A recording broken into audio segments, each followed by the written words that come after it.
20세기 기독교 역사에 1919년에 칼바르티의 로마서 주성, 세기적인 책들이요. 지난 세기. 그다음 두 번째 책은 폴 틸리의 그리스도교 사상사. 그다음에 디트리 보네포의 신도의 공동생활. 이 세 권은 이제 그 번역되었기 때문에요. 여러분이 꼭 읽어보셔야 돼요. 반드시 지난 20세기. 너 이런 책 안 읽고 뭘 읽는지 모르겠어요. 근데 사실 솔직히 이야기하면 세 권 읽어도 잘 모릅니다. 그런데 제 수업을 듣고 이걸 읽으시면 이해를 하실 수 있습니다. 왜냐하면 제가 오늘 증명을 해드릴게요. 이게 이해가 된다는 걸 증명을 해드릴게요. 그리고 굳이 이야기를 하자면 라이놀트 니보의 이제 이 도덕적 인간과 비도덕적 사회, 또 그런 정도 책이 이제 학문적인 세계에 있어서 지난 세기에 이제 꼭 읽어야 될 이제 책들에 속합니다. 우리를 굉장히 이제 영적으로 넓혀줍니다. 폴 틸리의 그리스도교 사상서에서 틸리가 그 초기 기독교부터 현대에 이르기까지 기독교 사상에 대한 핵심적인 부분들을 강의를 하면서 그 부분에 대한 자기의 단상을 적은 거예요, 이 책이. 그리고 그 틸리만이 가지는 그 지난 세기의 세기적 지성으로 그 소위 영적 글들을 분석한 겁니다. 그러니까 세기적 영성으로 영적 글들을 본 게 아니고 세기적 지성으로 영적 글들을 봤다. 요 점을 이제 참조하시면 되겠습니다. 그러나 이 틸리 자체가 가지는 그 학문적인 태도는 참으로 이렇게 그 겸손하고 넓고 포용력이 있다 하는 것을 이제 틸리 전체 책을 읽으면은 알 수 있습니다. 그게 신학적인 특성이기도 하고 그렇죠. 그래서 이제 틸리가 초대교회 교부들의 신학에 대해서 강의하면서 교부들의 사상에 대해서 쓴 글들인데요. 그래서 틸리가 이레니우스 사상을 설명을 하는데요. 제가 전에 이미 이레니우스 사상을 설명했던 얘기예요. 이레니우스는 구원을 뭐라고 부르냐면 이 챕터가 구원의 역사예요. 그러니까 초대교회가 구원을 뭘로 이해했냐입니다. 구원을 아나케팔라이오스 또는 리카피툴라티오. 이거 뒤에 거는 그러니까 앞에 것은 에베소서 1장 10절에 때가 찬 경륜에 따라 만물을 그리스도 예수 안에서 통일시키려 하려 함이라. 이 통일이라는 단어에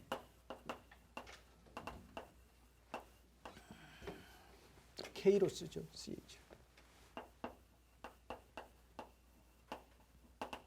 아나케팔루이. 이 단어가 여기 쓰여져 있거든요.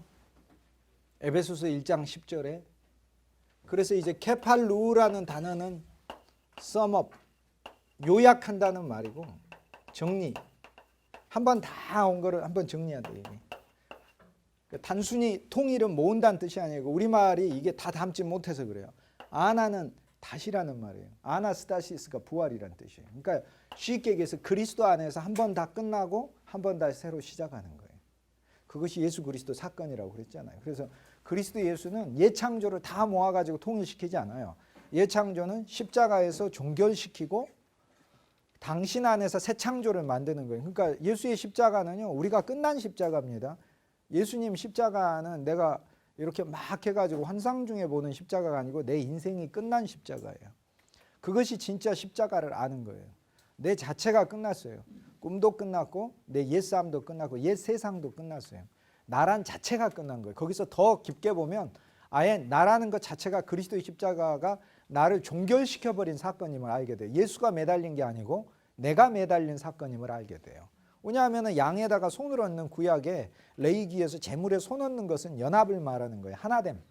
하나됨을 말하기 때문에 그리스도의 십자가는 예수가 혼자 죽은 사건이 되면 인간에게 가장 불행한 사건이 됩니다. 그 사람은 멸망의 자식이 되는 거고 예수 그리스도와 함께 죽은 사건이 되면은 함께 죽어서 무슨 일이 일어나냐? 옛 세상이 끝나고 옛 사람이 죽어버리고 다 모든 게 종결돼 버렸다는 거예요. 그리고 예수의 무덤 안에서 다 끝나버렸어요. 그래서 예수의 무덤은 우주적 무덤입니다. 그래서 그 우주적 무덤 안에서 예수 그리스도는 부활하시면서 한 개인이 부활한 게 아니라 새로운 창조가 만들어졌어요. 영원 안에서.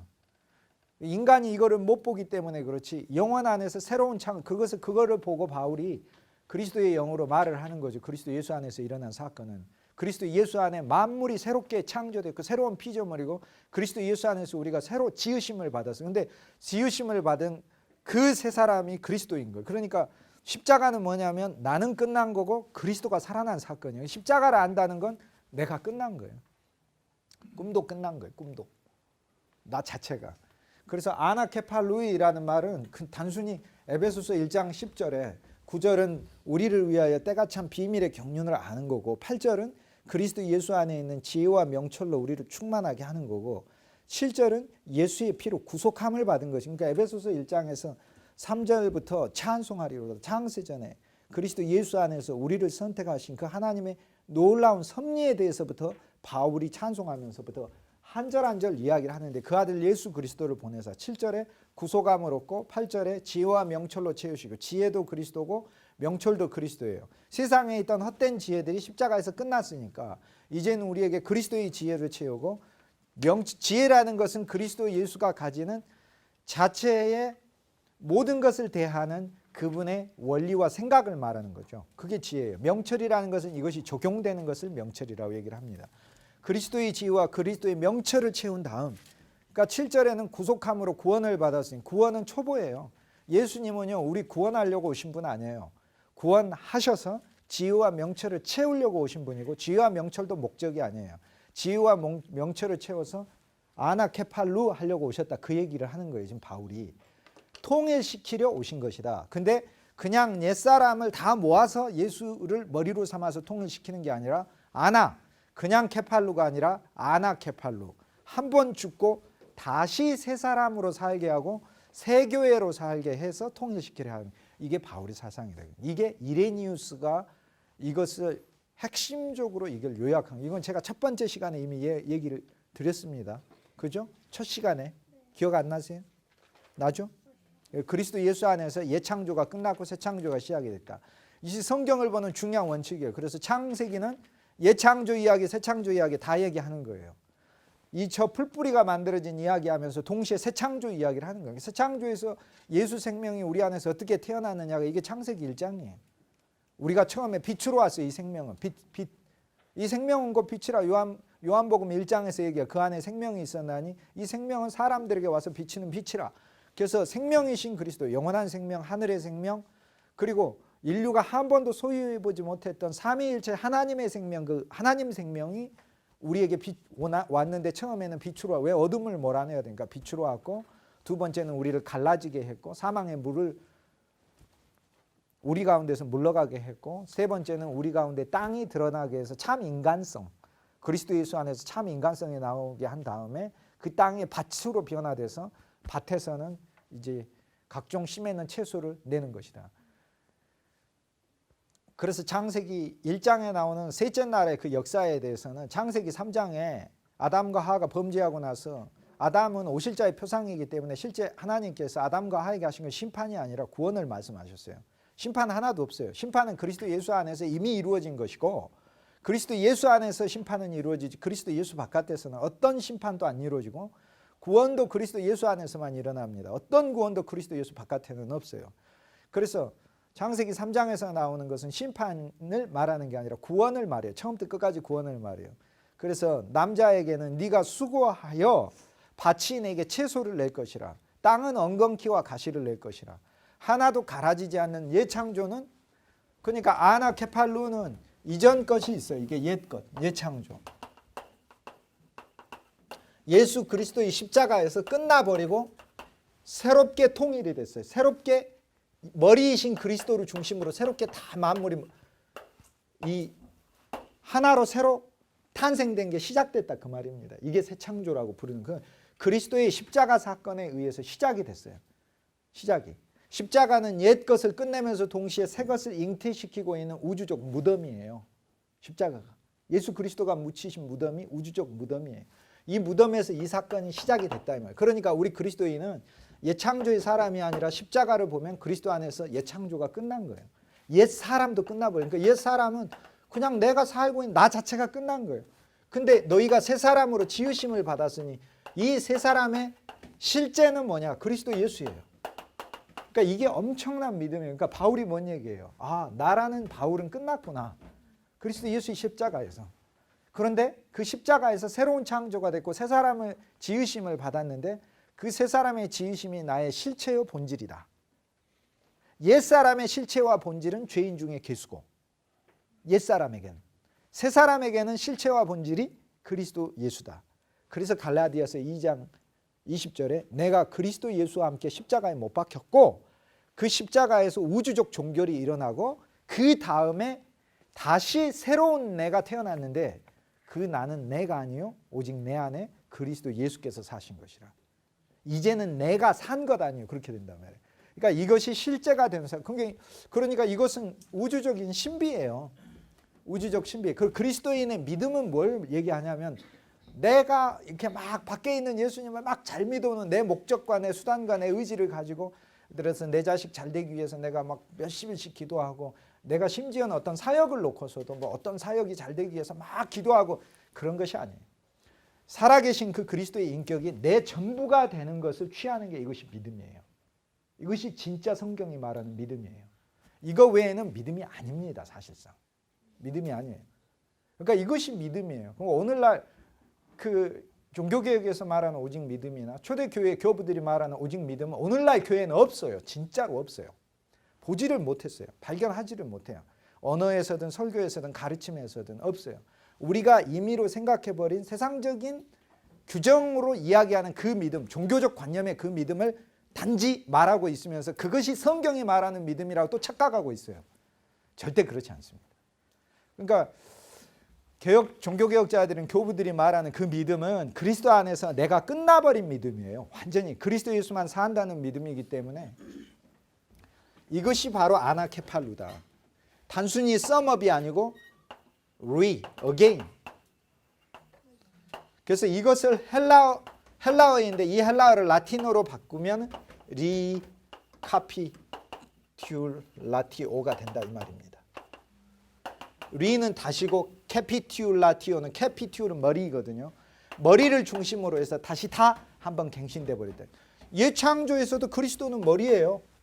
예수님은 왜 머리가 아닙니까? 예수님 오시기 전에도 예수님은 만물의 하나님이셨는데 머리예요. 그런데 예수님은 기존에 계속 왕이셨고 머리였어요. 근데 예수님이 원하신 건 원래 왕이신 분이 그냥 계속 왕인 거 모르는 사람한테 왕인 거 가르쳐 주려고 오신 게 아니고 예수님의 왕되심에 문제가 있는 게 아니에요.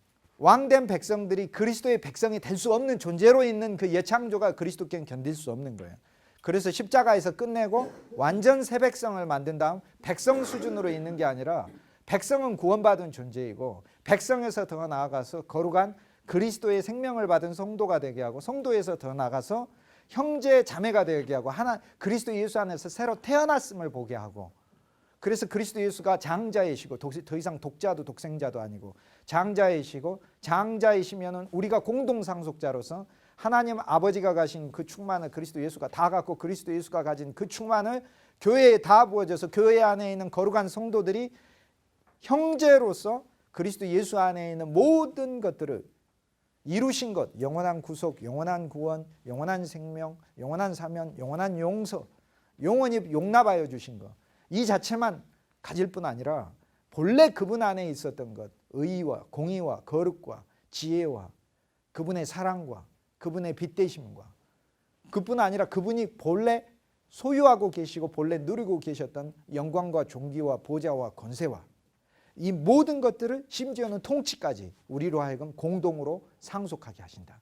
그러니까 단순히 구원의 문제가 아니에요. 건져내서 그리스도의 신부가 되게 하는 이 전체 하나의 전체 교회가 신부가, 이것이 바로 이 성서 전체의 핵심적 주제입니다.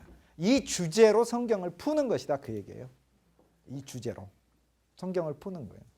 그러니까 아브라함이 사라를 얻고 이삭이 리브가를 얻고, 리브가란 말의 이름 뜻이 뭐예요? tied up, 매다, 연결되다라는 뜻이에요. 연결되다. 리브가는 신부를 예표합니다. 신부를 예표하는 게 리브가가 신부를 예표하고 사라는 은혜를 예표해요. 은혜, 하나님 은혜를, 교회를 말하는 게 교회를 잉태시키는 예수 그리스도의 십자가와 부활의 은혜를 말하는 거예요. 리브가는 실제 교회를 말해. 이삭이 그리스도이니까 그리스도의 신부인 그 그리스도의 신부인 예표인 리브가의 이름이 메어지는 거예요. 이렇게 줄에 매듯이 메어지는 거예요. 누구한테 메어지는 거예요? 그리스도께 매인받았다. 매인받았다. 근데 리브가 수준에서 머무는 게 아니죠. 그래서 야곱의 하나님은 실제 체험을 말하니까 야곱의 하나님에서 체험해서 하나는 라헬이고 하나는 레아가 되는 거죠. 이것은 하나님의 아내를 둘 얻으라는 그 얘기가 아니라 일면에서 실제 사랑을 체험으로 느끼는 자와 사랑을 체험으로 못 느끼는 자를 말을 합니다.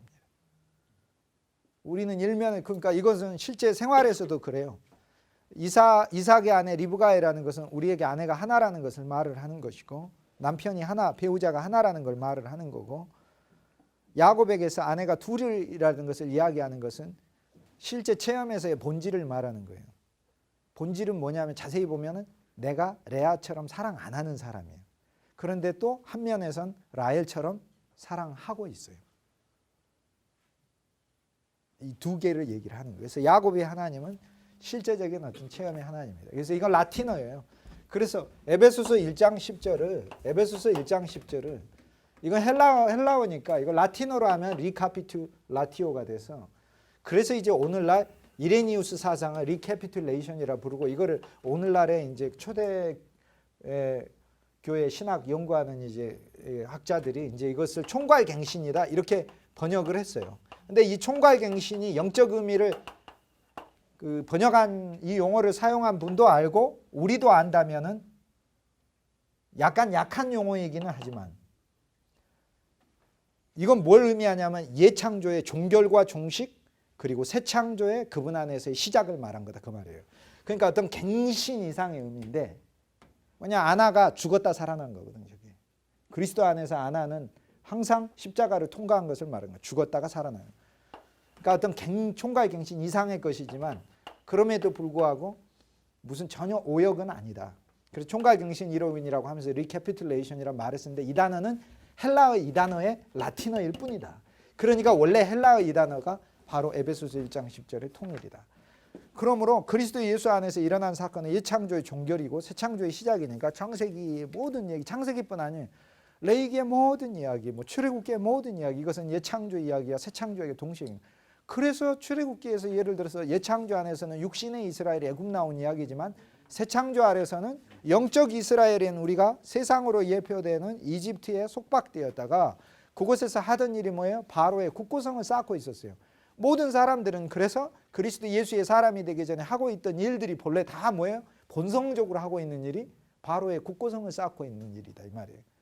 그것도 엄밀히 보면은 억압과 폭압 속에서 하고 있어요. 그래서 그걸 느끼는 거예요. 그런데 그것이 강력히 느껴질 때 그들에게 있어서는 해방을 위한 갈망이 영적 갈망이 생겨나는 거죠. 영적 갈망이. 그러므로 애굽을 나온 것이 바로 그것이 세상을 나온 것이요.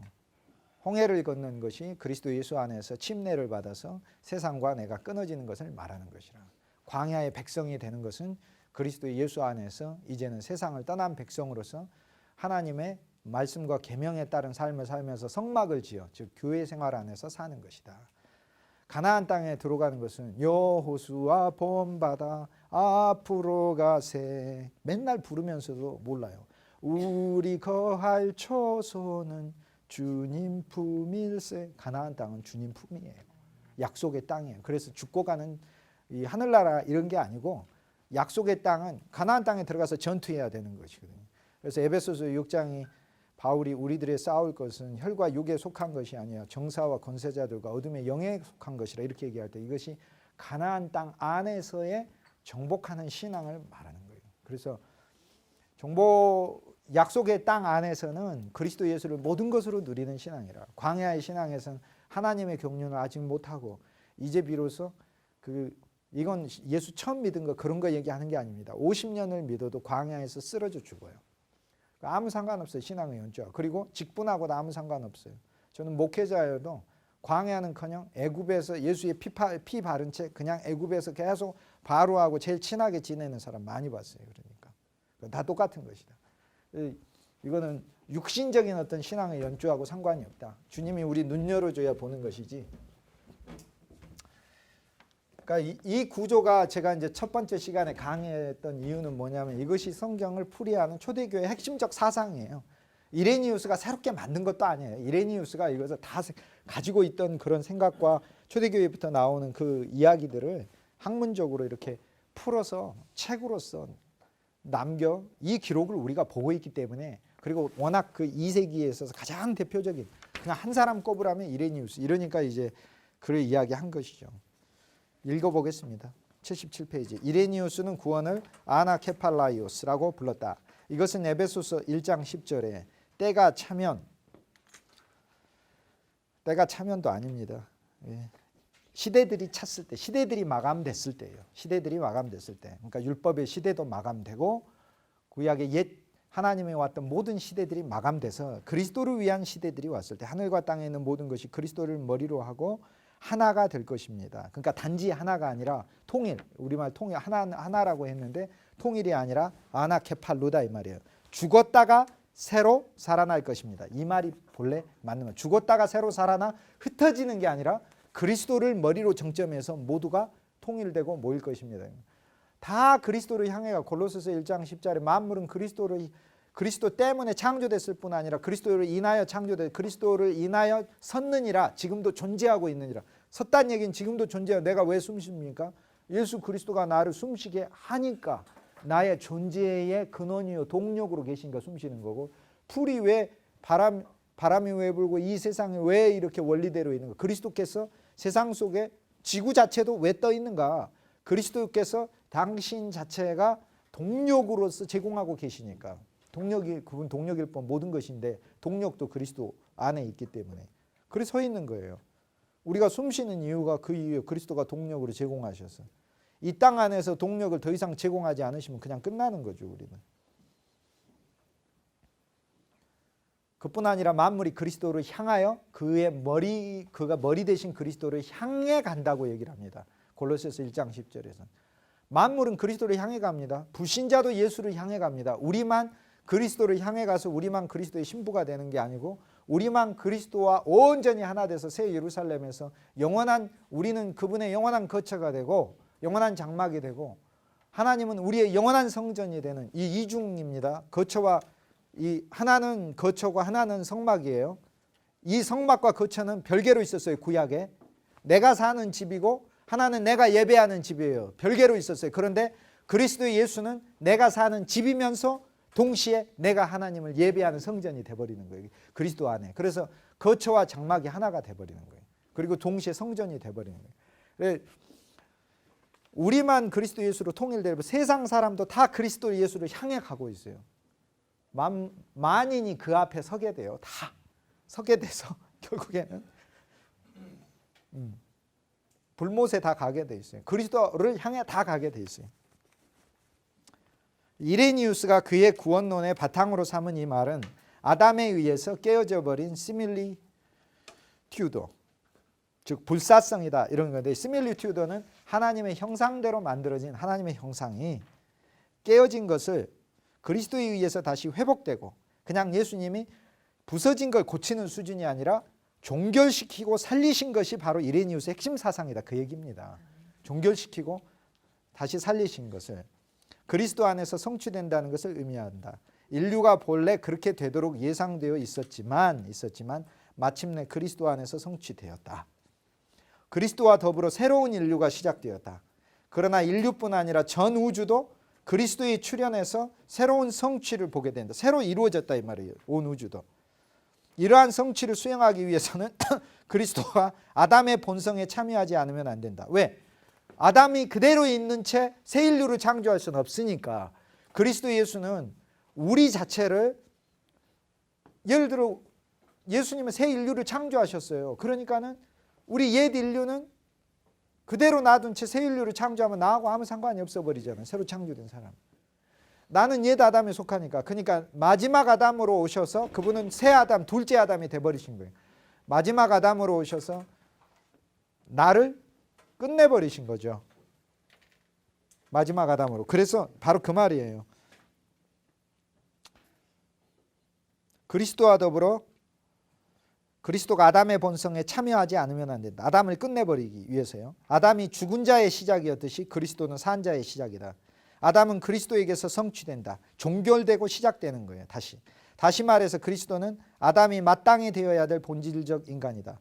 아담은 본성적으로 완전한 것이 아니었다. 아담은 어린이처럼 순진무구하게 살고 있었을 따름이다.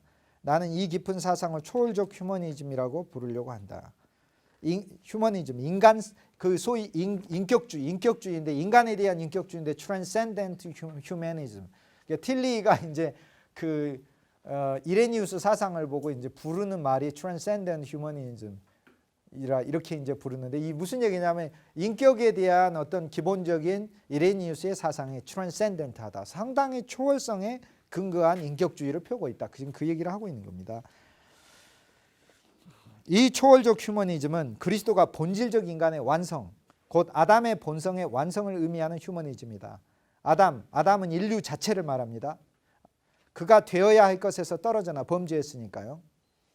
그러나 둘째 아담은 그가 되어야 할 것, 즉 우리 인간이 마땅히 되어야 할 것, 즉 완전한 인간이 되었다. 그래서 우리는 그리스도에게서 나타난 완전한 인간성에 대한 참여를 통해서, 근데 이것도 우리 노력이 아니라 그분의 은혜에 의해 참여가 되고 우리 역시 완전한 인간성에 도달할 수 있게 된다. 여기에 영원한 생명이 있고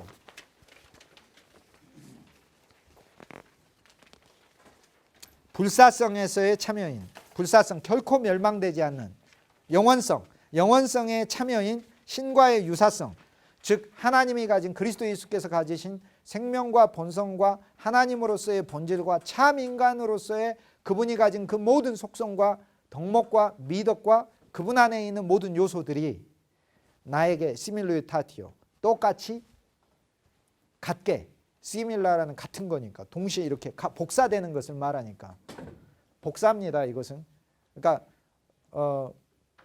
내가 하나님 돼버린다는 그런 수준이 아니고 그 하나님 것이 그대로 나한테 카피된다는 것을 말을 하는 거예요. 그게 시밀리튜도라는 원 초대교회의 뜻이에요. 유사하게 된다는 정도만이 아니라 그 자체가 내가 복제가 되어 복사가 된다 하는 말이에요. 그리고 그 단어를 복제요 복사라는 말을 제가 많이 사용하는 건 바로 이 단어의 의미 때문에 그래요. 실제 의미 때문에.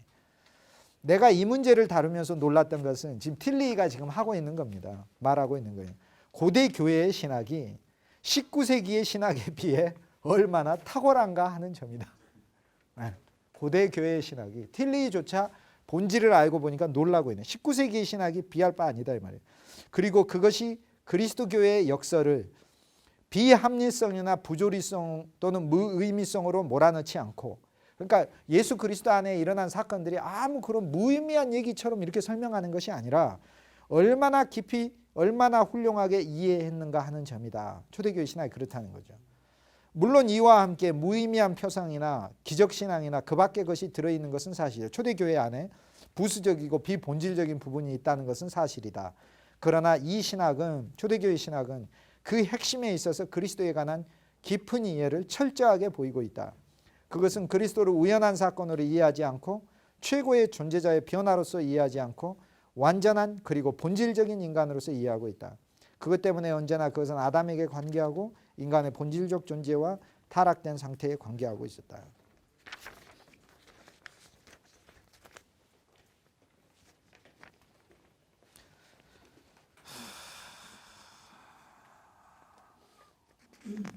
(80페이지) 위에서 5번째 줄.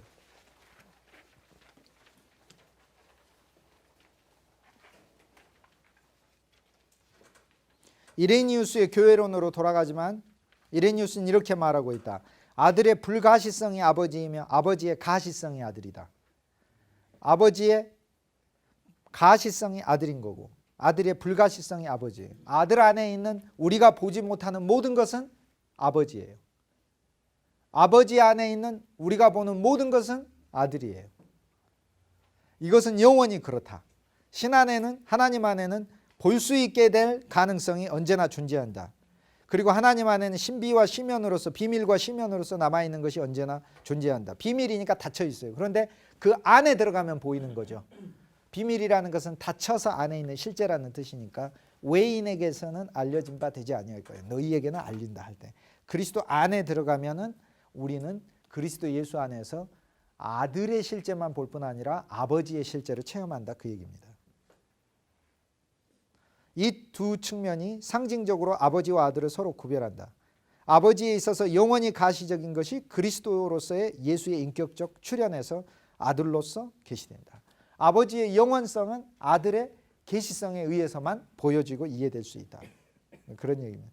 거기서 한 6째 줄 밑으로 내려가면 이제 신학적인 이단과의 논쟁에 대한 이야기니까 생략하고 중간에 새로 시작하는 단락에 또 이레니우스에 따르면 구원의 힘이란 구원의 능력이란 무엇이냐? 교회 안에 머무르면서 교회의 구성원이 교회의 성도가 새롭게 되고 이들 속에 있는 낡은 것을 새롭게 하는 하나님의 거룩한 영이다. 구원의 힘이 무엇이냐? 구원의 힘은 내 의지에서 나오는 게 아니라 신적 힘이다 이렇게 번역을 해놨는데 번역하신 우리 송 선생님께서 큰 한국의 대신학자신데 너무 좀 학문적 언어를 사용하셨어요. 우리는 좀 너무 구별해 사용하는데 그냥 쉽게 얘기해서 디바인 스피릿이에요. 거룩한 영이에요. 하나님의 영, 그리스도의 영이다 그 말이에요. 구원의 힘은 거룩한 영이 하고 계셔요. 그러니까 이 내 믿음은 어떤 믿음이냐면 내가 믿음을 가지면 구원이 막 선물처럼 온다는 그런 게 아니고요.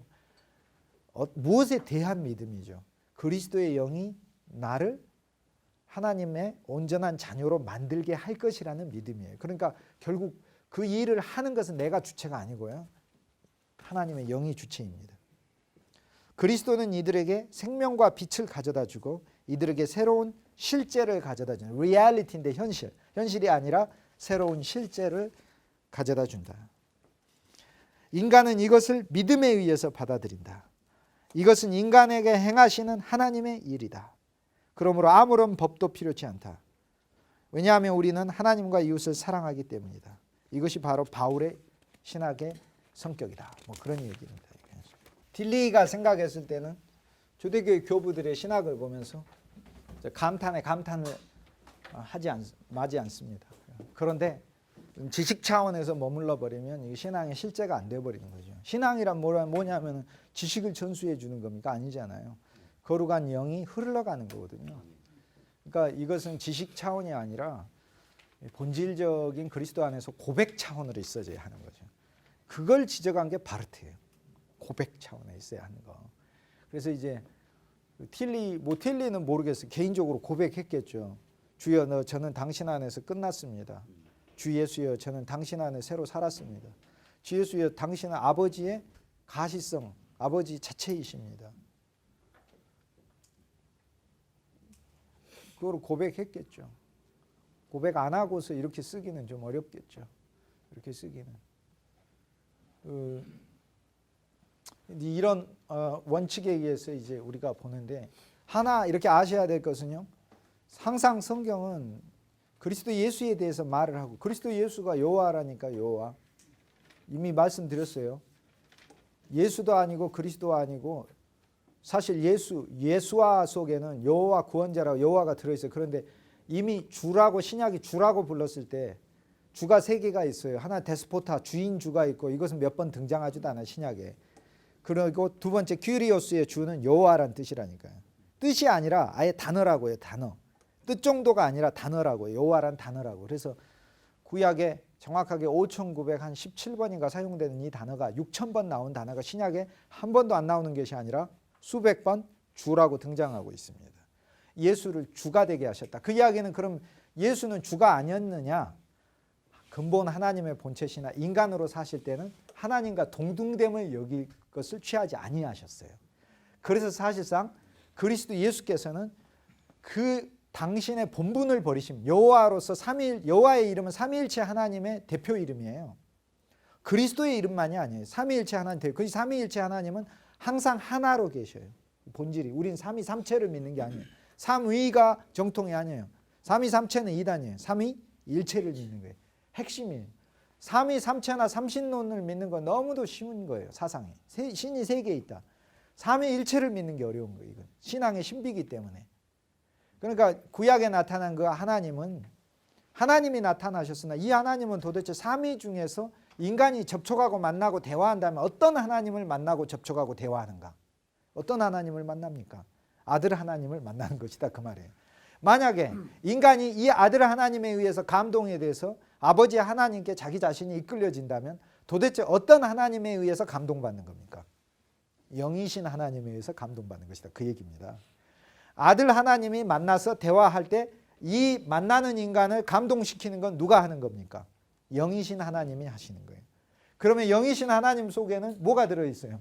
따로 분리해요? 예수 그리스도하고? 아니에요. 그리스도의 영이 들어있고 그리스도의 영이신 거룩하신 그 하나님 속엔 영이신 하나님 속엔 그리스도가 있을 뿐 아니라 그리스도 안에 그리스도는 아버지의 우주적 충만의 가시성이니까 아버지 자체가 들어있는 거예요. 그래서 실은 아버지가 당신의 영을 보내서 우리를 구원하시는 거죠. 근데 그냥 오시는 게 아닙니다. 아들을 통하여 그 영으로서 우리에게 오시는 거죠. 그러니까 이게 구약에서 하나님은 히브리어로 뭐예요? 엘로힘. 야훼는 전혀 별개예요. 여호와 하나님, 야훼 엘로힘. 네? 이해 가시죠? 이것을 헬라어로 하면은 키리오스 데오스. 근데 이 단어가 있어요. 창세기 15장 2절에 보면은 주 여호와 하나님이라는 단어가 나옵니다. 주 여호와 하나님. 그러면 구약에 나오는 주는 뭐냐? 여호와가 신약에서 주라면 그럼 구약에 나오는 그 주라는 말은 키리오스가 아니에요. 데스포타. 데스포테스, 데스포타. 메스터란 뜻이에요. 그래서 창세기 15장 2절을 70인역이 번역을 할 때 데스포타 키리우 데오스 이렇게 번역하는 겁니다. 이해 가시죠? 네.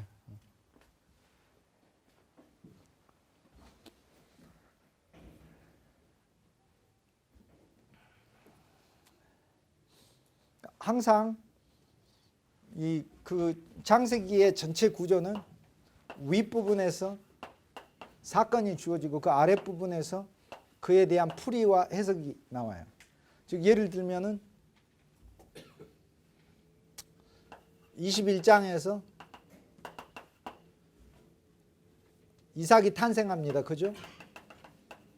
이삭이 탄생하는데 그 밑에서는 7양을 암양을 주고 우물을 부엘세바 우물을 만듭니다. 부에르는 우물이고 쉐바는 언약이니까 맹세, 언약이 아니라 맹세죠. 맹세와 언약은 다르죠. 그러니까 맹세의 우물을 세우셨다. 그리스도께서 맹세하신 우물이죠. 구원을 맹세하셨고 용서를 맹세하셨고 우리가 영원한 구속을 맹세하셨고 하나님 나라를 맹세하셨고 그래서 반드시 이루신다는 하나님의 의지를 얘기를 해요. 그러니까 이거는 뭐냐면은 이삭이 탄생해서 즉 그리스도가 탄생하여 요한의 세부적 사건도 그리스도 사건이고 이삭이 아브라함의 독자이듯이 그리스도는 하나님 아버지의 온전한 것을 가지신 분이고 나무를 지고 갔듯이 그리스도는 십자가를 질 것이고 그리스도 예수께서 모리아산에 올라갔다는 것은 예수 그리스도께서 바쳐지신 그 제물이 참성전 안에서 참성전의 제물이라는 것을 말을 하는 것이고 그가 죽을 때 이삭이 죽은 것이 아니라 양이 대신 죽었다는 것은 즉 우리의 인성이 우리는 사실 여러분하고 저하고 2000년 전에 영적인 실제로서 죽었지 육신적으로 가서 죽은 건 아니잖아요. 그러니까 그리스도 예수의 죽음이 대치의 죽음 어린 양이 대치해서 죽은 죽음이라는 걸 가르쳐주고 그리고 그 양은 어디에 있었냐면 그 양이 가시덤불에 뿔이 걸려 있었다. 이 가시덤불이 바로 우리를 가리키는 거예요. 그래서 창세기 3장에 하나님이 범죄한 인간들에게 심판하시는 게 아니라 구원을 말하는데 아담은 오실자의 표상이라 로마서 5장에 그래서 아담의 이야기는 그리스도의 이야기예요. 아담이 와서 한 일은 뭐냐면은 계속해서 밭을 갈 텐데 밭 갈기를 거부한 자들은 그 땅들은 그리스도를 향해 뭐를 내는 거예요? 가시와 엉겅퀴를 내고 그리스도에 의해서 갈아진 자들은 밭은 채소를 낸다 이 말이에요. 그거 얘기합니다. 우리가 그리스도에 의해서 갈아지지 않으면 우리는 계속해서 평생 동안 가시와 엉겅퀴를 주님께 내고 있어요. 전혀 음식이 되지 않습니다. 그리스도만 우리의 음식이 되는 게 아니라 신앙에 깊이 들어가게 되면 우리도 그리스도 안에 음식이라는 것을 성경이 얘기를 해줘요. 우리가 음식이에요. 바울이 너희를 산 제물로 드리라고 자기를 이 관제로서 붓는다 그러잖아요. 교회 안에. 음식이 음식. 관제로서 부어버리는 거는 전부 다 화목제로 부으면 제사장들 성막 안에서 다 함께 마시는 거예요. 그러니까 예수 생명에 내가 취한 거를 모든 사람이 함께 공유하는 것을 말하는 것이에요. 그래서 앞에가 나오면 뒤에 예수께서 오셔서 하실 일이 뭐예요? 그러니까 그런 어떤 세부적인 그걸 떠나서 또 전체적으로 봐서는 예수님이 구속만 하실 뿐 아니라 십자가에 죽으신 구속인데 구속을 통해서 요한복음에서는 그에게서 피가 나오고 물이 나왔다. 우리가 그렇게 목말라 하던 그 물이 예수의 십자가에서 나왔다. 한 면에서 피가 나와서 우리를 씻으시고 영원히 뿌려진 구원의 징표가 되고 한 면에서 영원한 생명의 물이 나왔다. 그리스도 안에 영원한 생명의 물이 그 물을 만드신 분이시다. 근데 이 물이 구약에서는 육신적으로 바깥에 있었지만 예수 그리스도께서 요한복음 7장의 초막절에 서서 하시는 말씀이 누구든지 목마르거든 내게로 와서 마시라. 나를 믿는 자는 그 속에서 영원한 생명의 샘물이 솟아나리라. 이렇게 얘기를 해서 그러니까 영원한 샘물에 솟아남은 그새 초막절에 와서 맹세하셨잖아요. 맹세의 우물이 어떻게 해서 나왔느냐. 그리스도 자신이 이번에는 영원한 생명수로서 어디 있냐면 우리 안에서 흘러넘치는 것이다. 그 얘기예요. 그러니까 많은 사람 다 그리스도 믿어요. 근데 그리스도를 바깥에 두고 믿느냐. 그리스도를 영접해 믿어요. 그런데 그리스도를 영접하는데 뭘로 영접했느냐. 씨앗으로만 영접했느냐 아니면은 영원한 생명수이신 그리스도를 체험하고 있는 지금 그거 얘기하는 거예요. 그런데 이제 요한복음 구조도 마찬가지예요. 그래서 전체 구조가 이렇게 나오면 예를 들어 22장에서는 이삭이 탄생하지만은 22장에서는 이삭이 탄생하지만은 22장에서 이삭이 번제로 바쳐지잖아요. 조금 전에 제가 설명드렸던 나무를 지고 가서 바쳐지는 이삭의 번제가 나오는데 이삭의 번제가 나오면 이 그리스도가 탄생하신 건 영원한 생명의 우물을 만든 거지만 이삭이 탄생하고 나서 22장 끝터리 부분에 누구 얘기가 나오는지 아세요? 아브라함의 친척 부두엘의 소송 밀가에께서 리브가가 나오는 이야기가 나와요. 이건 뭡니까? 이거는 뜻이 tied up 메인자. 자, 전에 이방에 매였고 우상에 매였고 세상에 매였고 자기한테 매였고 죄한테 매였고 육신한테 매였고 사탄한테 매였어. 근데 이제 그리스도께 매인자 된 그리스도께 리브가 매인자. 매인자가 준비돼요. 22장 끝을 보세요. 안 나옵니까?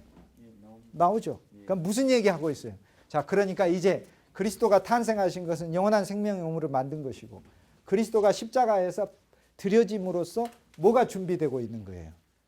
교회가 준비되고 있는 거예요. 그리스도의 신부가 준비되고 있는 겁니다. 그 다음에 23장에서는 막벨라 굴을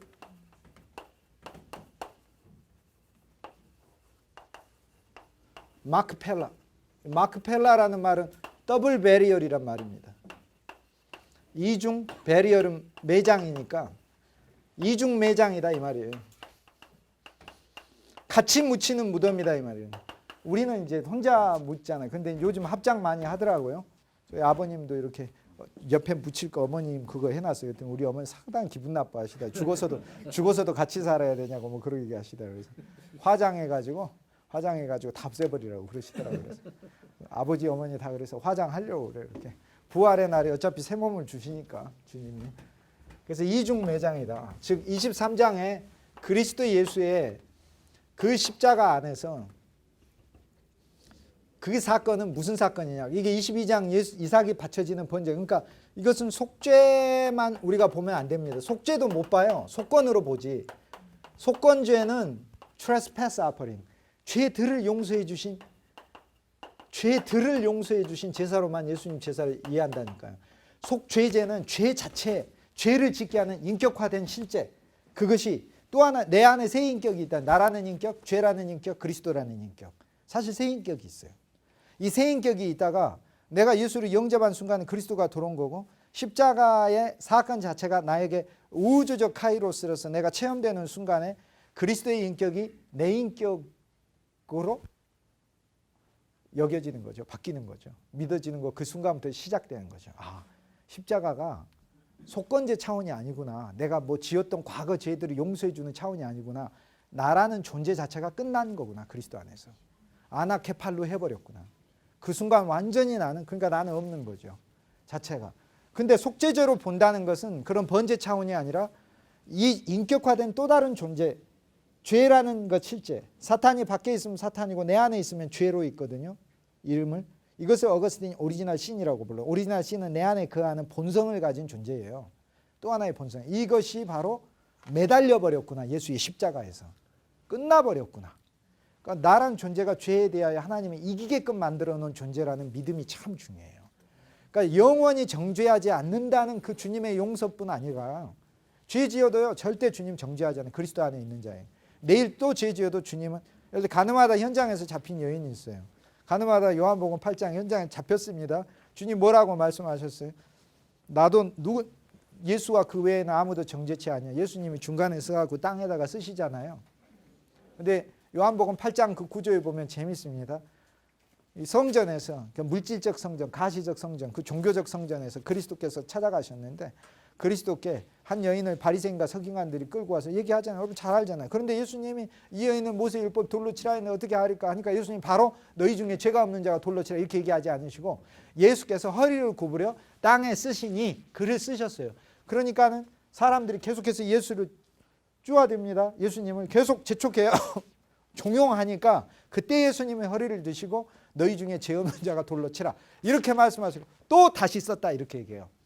여러분 요한복음 언어는 성경에 있는 모든 언어에서 가장 신비한 언어들이에요. 이것은 그 자체의 안경을 요한복음의 요한 사도의 영을 취하지 않고서는 이게 볼 수가 없는 글들이에요. 앞에 주님이 쓰신 그 언어, 이 바닥에 그 쓰신 것은 예수 그리스도께서 구약의 율법을 쓰신 것을 말씀하시는 거고, 중간의 선언은 그리스도 예수께서 죄 없는 자가 돌로 치라 하시면서 새 법을 세우시면서 다시 구분해서 쓰셨던 것은 새 계명을 말씀하셔요. 근데 이것은 이제 예레미야 선지자가 17장 13절에 뭐라고 얘기를 하냐 하면은, 예레미야 선지자가 이스라엘의 소망 여호와여, 이스라엘의 소망 여호와여 여호와는 이스라엘의 소망이시니 여호와를 떠나는 자는 그 이름이 땅에 쓰여지리라 이렇게 돼 있어요. 땅에 쓰여지리라. 생명수의 근원이신 여호와를 떠나는 자는 땅에 그 이름이 땅에 쓰여지리라 그렇게 돼 있어요. 예레미야 17장 13절에 써졌어요. 안 써졌습니까? 써졌을 텐데. 가서 찾아보세요. 아무튼 여기 했으니까. 그래서 이 기절을 대속죄일에, 즉 속죄제를 바치는 대속죄일에 대제사장이 이거를 전부 다 낭독합니다. 그런데 대속죄를 드리는 대제사장이 이 기절을 낭독하기 전에 본인부터가 물두멍에 들어가서 11번 침례를 받고 나와요. 11이라는 숫자. 하나가 완성 안 돼서. 그리스도 예수의 침례가 온전한 완성의 침례니까 우리가 그 안에 들어가는 거예요. 그런데 이 11번 침례를 이제 드리고 나와서 이 성경 기절 예레미야 17장 13절을 매년 낭독합니다. 그 당신 성경이 없는 때라서 이 기절 낭독하는 이 기절은 참으로 중요한 기절이에요. 이스라엘의 소망이신 여호와 하나님을 떠나는 자, 생명수의 근원이신 여호와 하나님을 떠나는 자들에게는 저주가 있을 것이라. 그들의 이름이 땅에 쓰여진다. 땅에 쓰여지니까, 땅에 쓰여진다는 말이 영원히 세상에 있어버리게 된다. 영원히 버림받은 곳에 있어버리게 된다. 그들의 이름은 지워져 버리게 된다. 그 얘기를 하는 거예요. 그래서 이거를 계속 매 절기 때마다 얘기를 해요. 매 절기 때마다. 그러니까 60살 먹으면 12살 때 이 성인식 갖고 나서부터 매해 들으니까 60살 먹으면 48번을 듣게 돼요. 48번 다 듣게 돼요. 메시아가 와서 하는 일은 뭐냐면은 메시아 여호와 하나님께 신실했던 자들의 이름은 메시아가 영원한 하늘에 기록을 하고, 여호와 생수의 근원이신 여호와를 버려버렸다던 자들은 그 이름을 어디다 기록해버려요? 땅에다 기록해서 이건 심판받을 자를 말하는 거예요. 그래서 메시아가 와서 할 것은 그 이름을 땅에 기록하는 일을 하는 거예요. 그래서 요한복음 8장에 와서 예수님이 그거를 성취하시는 거예요. 왜냐하면 생수의 근원이신 예수님은 요한복음 7장에 초막절에서 명절 끝날 인생의 그 명절이 끝났을 때, 종교의 명절이 끝났을 때 참 명절이신 그리스도가 오셔가지고 이제 네 누림이 끝났냐? 누구든지 목마르거든 내게로 와서 마시라 하시면서 당신 자신이 생명수이심을 우리에게 계시라 하셨어요. 생명수인데 이 생명수가 어떻게 오느냐? 그리스도가 영으로서 오신다. 그 기절에 이는 믿는 자의 받을 영을 가리키는 것이라. 그리스도의 영을 가리키는 거. 그러니까 그리스도는 우리가 외적으로 믿는 게 아니라 그리스도의 영이 우리 속에 와서 생명수처럼 솟아나는 것을 말하는 것이죠. 그리스도의 영을 더 마시고 그리스도의 영을 더 사모하고 그리스도가 영 자체로 우리에게 오시기 때문에 2000년 전에 세상만 걸었던 그 예수님을 추억하면서 믿는 것이 아니라 영적 실제로서 지금 계시는 그 그리스도가 내 안에서 계속해서 솟아나는 생명의 샘물을 내시는 분으로 체험하라. 그 얘기를 하고 있거든요. 그러면 그게 믿는 게 어떤 거냐 하는 건 또 별개의 문제예요. 이거에 관한 부분들은 많은 하나님의 사람들이 이렇게 얘기한 부분이 있어요. 그리스도를 마시는 거, 그리스도를 먹는 거 이런 거는 많은 부분에 얘기한 게 있어요. 근데 그건 별개로 하고 어쨌든 간에 메시아가 와서 하는 일은 하늘의 이름을 기록하고 아니면 땅의 이름을 기록하는 둘 중에 하나를 해요. 그래서 요한복음 7장에서 예수님의 생명수 근원이심을 말씀하시는 거고 생명수의 원천이시오 흐르시는 생명수 우물임을 말하는 거고 요한복음 8장에서는 가늠하다 현장에서 잡힌 그 여인 그들을 참수하는 자들을 왔을 때 그때 예수님이 땅에다가 엎드려 손가락으로 쓰셨다 그 말입니다. 뭘 쓰냐면 이름을 쓴 거예요. 그게 예레미야 17장 13절이 푸는 키입니다. 그들의 이름을 다 썼어요. 그러니까 그걸 보고 나이 많은 자부터 차례대로 물러간다. 많이 들었거든. 제일 많이. 나이 많은 자부터. 제일 많이 들었거든요. 요한복음 8장은 예수님이 가장 싫어하는 부정한 죄와 인간의 남성의 위선의 죄를 두 개를 동시에 드러내고 있어요. 그뿐만 아니라 남자들도 율법 어겼어요. 남자도 데려온 것이 아니라 여자만 데려왔고 다 율법 어겼어요. 그리스도 예수께서 옛법을 폐하시고 당신이 새법을 손가락으로 쓰신 분임을 또 계시하고 계시는 거예요. 새법을 쓰셨어요. 예레미야 31장에 그것을 또 성취하시는 거예요. 실제로는 가늠하다 현장에서 잡히신 이 여인만 구하신 게 아니라 모두를 구했어요. 모두를 죄 가운데서 구했어요. 모두를.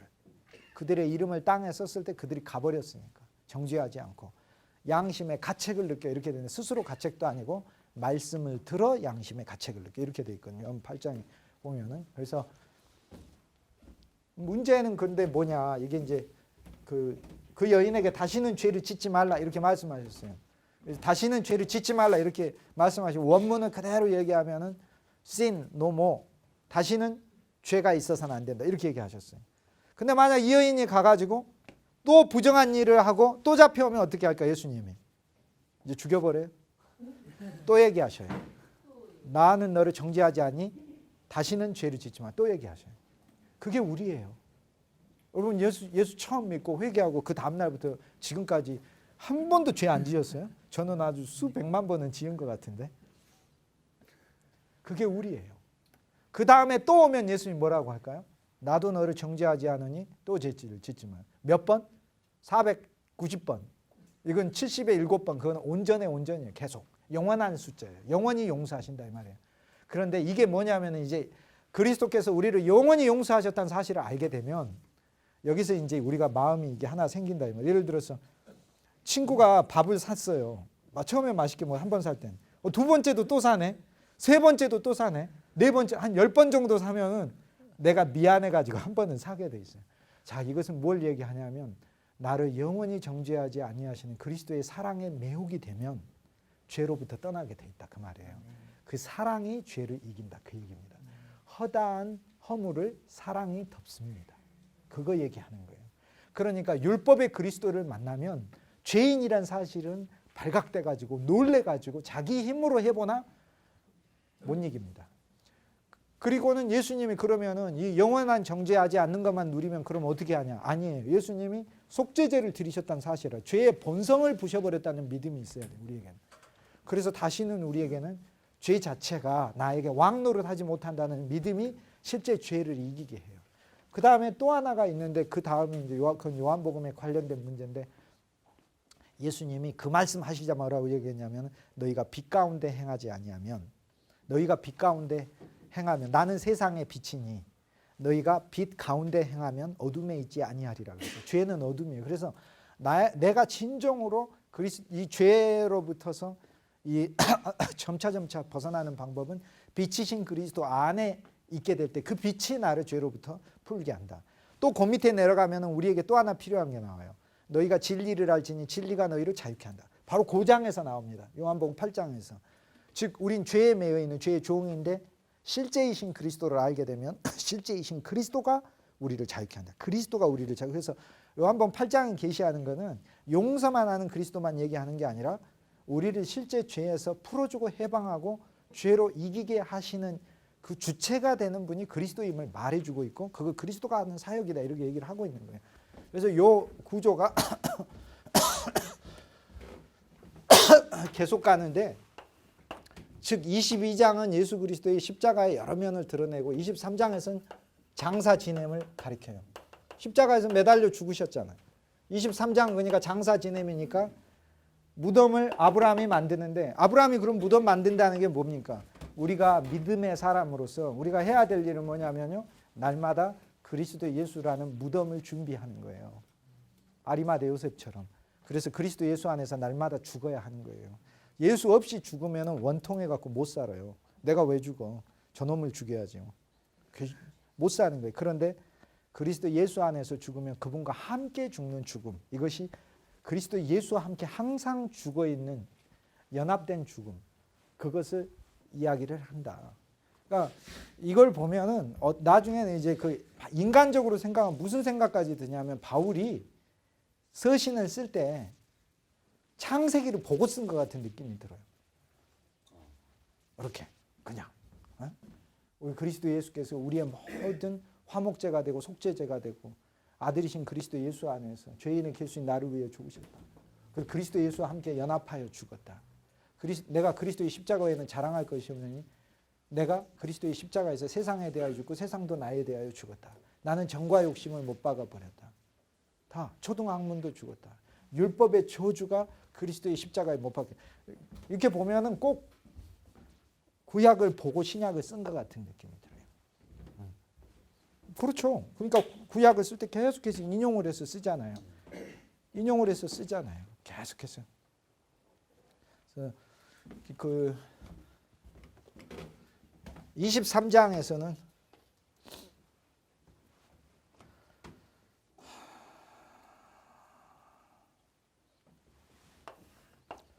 아브라함의 하나님 그 신실한 신앙이 우리가 아브라함의 후손 영적 아브라함으로서 우리의 삶은 그리스도와 함께 연합하여 죽는 이 체험이 실제가 되게 하는 것이다.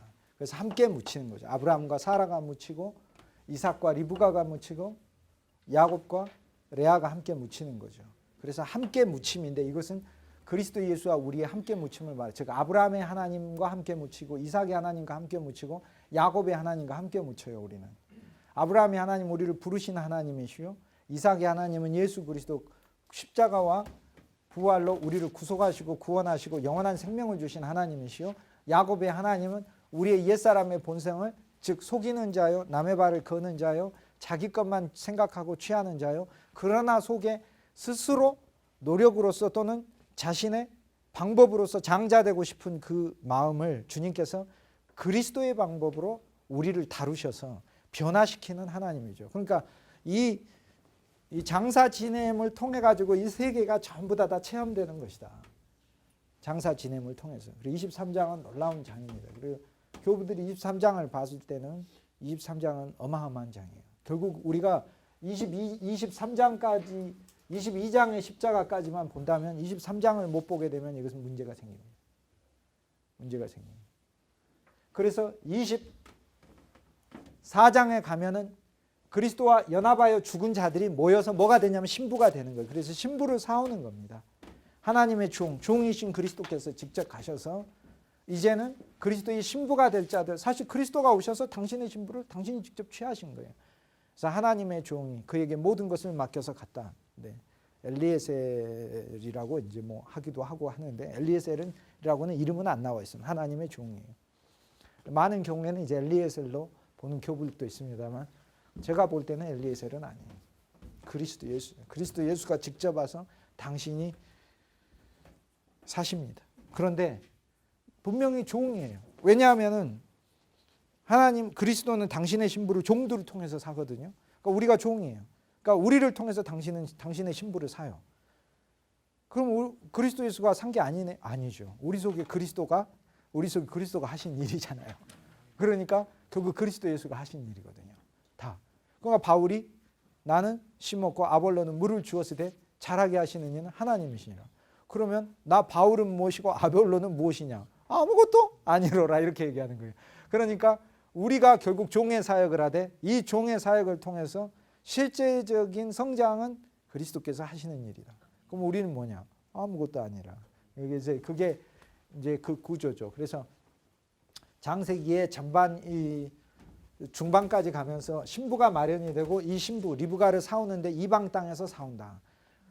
그래서 이제 교회의 두 번째 면은 그리스도 이삭의 아내 그 리브가가 교회의 첫 번째 면이고, 그러니까 우리는 그리스도의 신부이고 두 번째 이 이삭의 아내 리브가가 이방 땅에서 사와진다는 것은 우리가 죄악의 땅에서 데려와진 신부라는 것을 가리키는 것이고, 데려와질 때 그리스도께서 우리에게 많은 것을 줬어요. 금고리도 주고 금귀고리도 줬어요. 그죠? 그렇게 데려왔고, 근데 우리를 어디에서 얻었어요? 우물 곁에서 얻었어요. 그래서 신부 생명으로 성장하기 위해서는 이 영이신 그리스도가 우리 속에서 솟아나는 생명수로서의 체험이 있는, 이 체험이 일회성이 아니라 매일매일 사는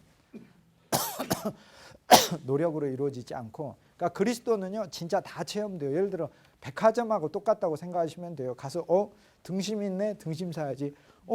돼지고기 있네, 돼지고기 사야지.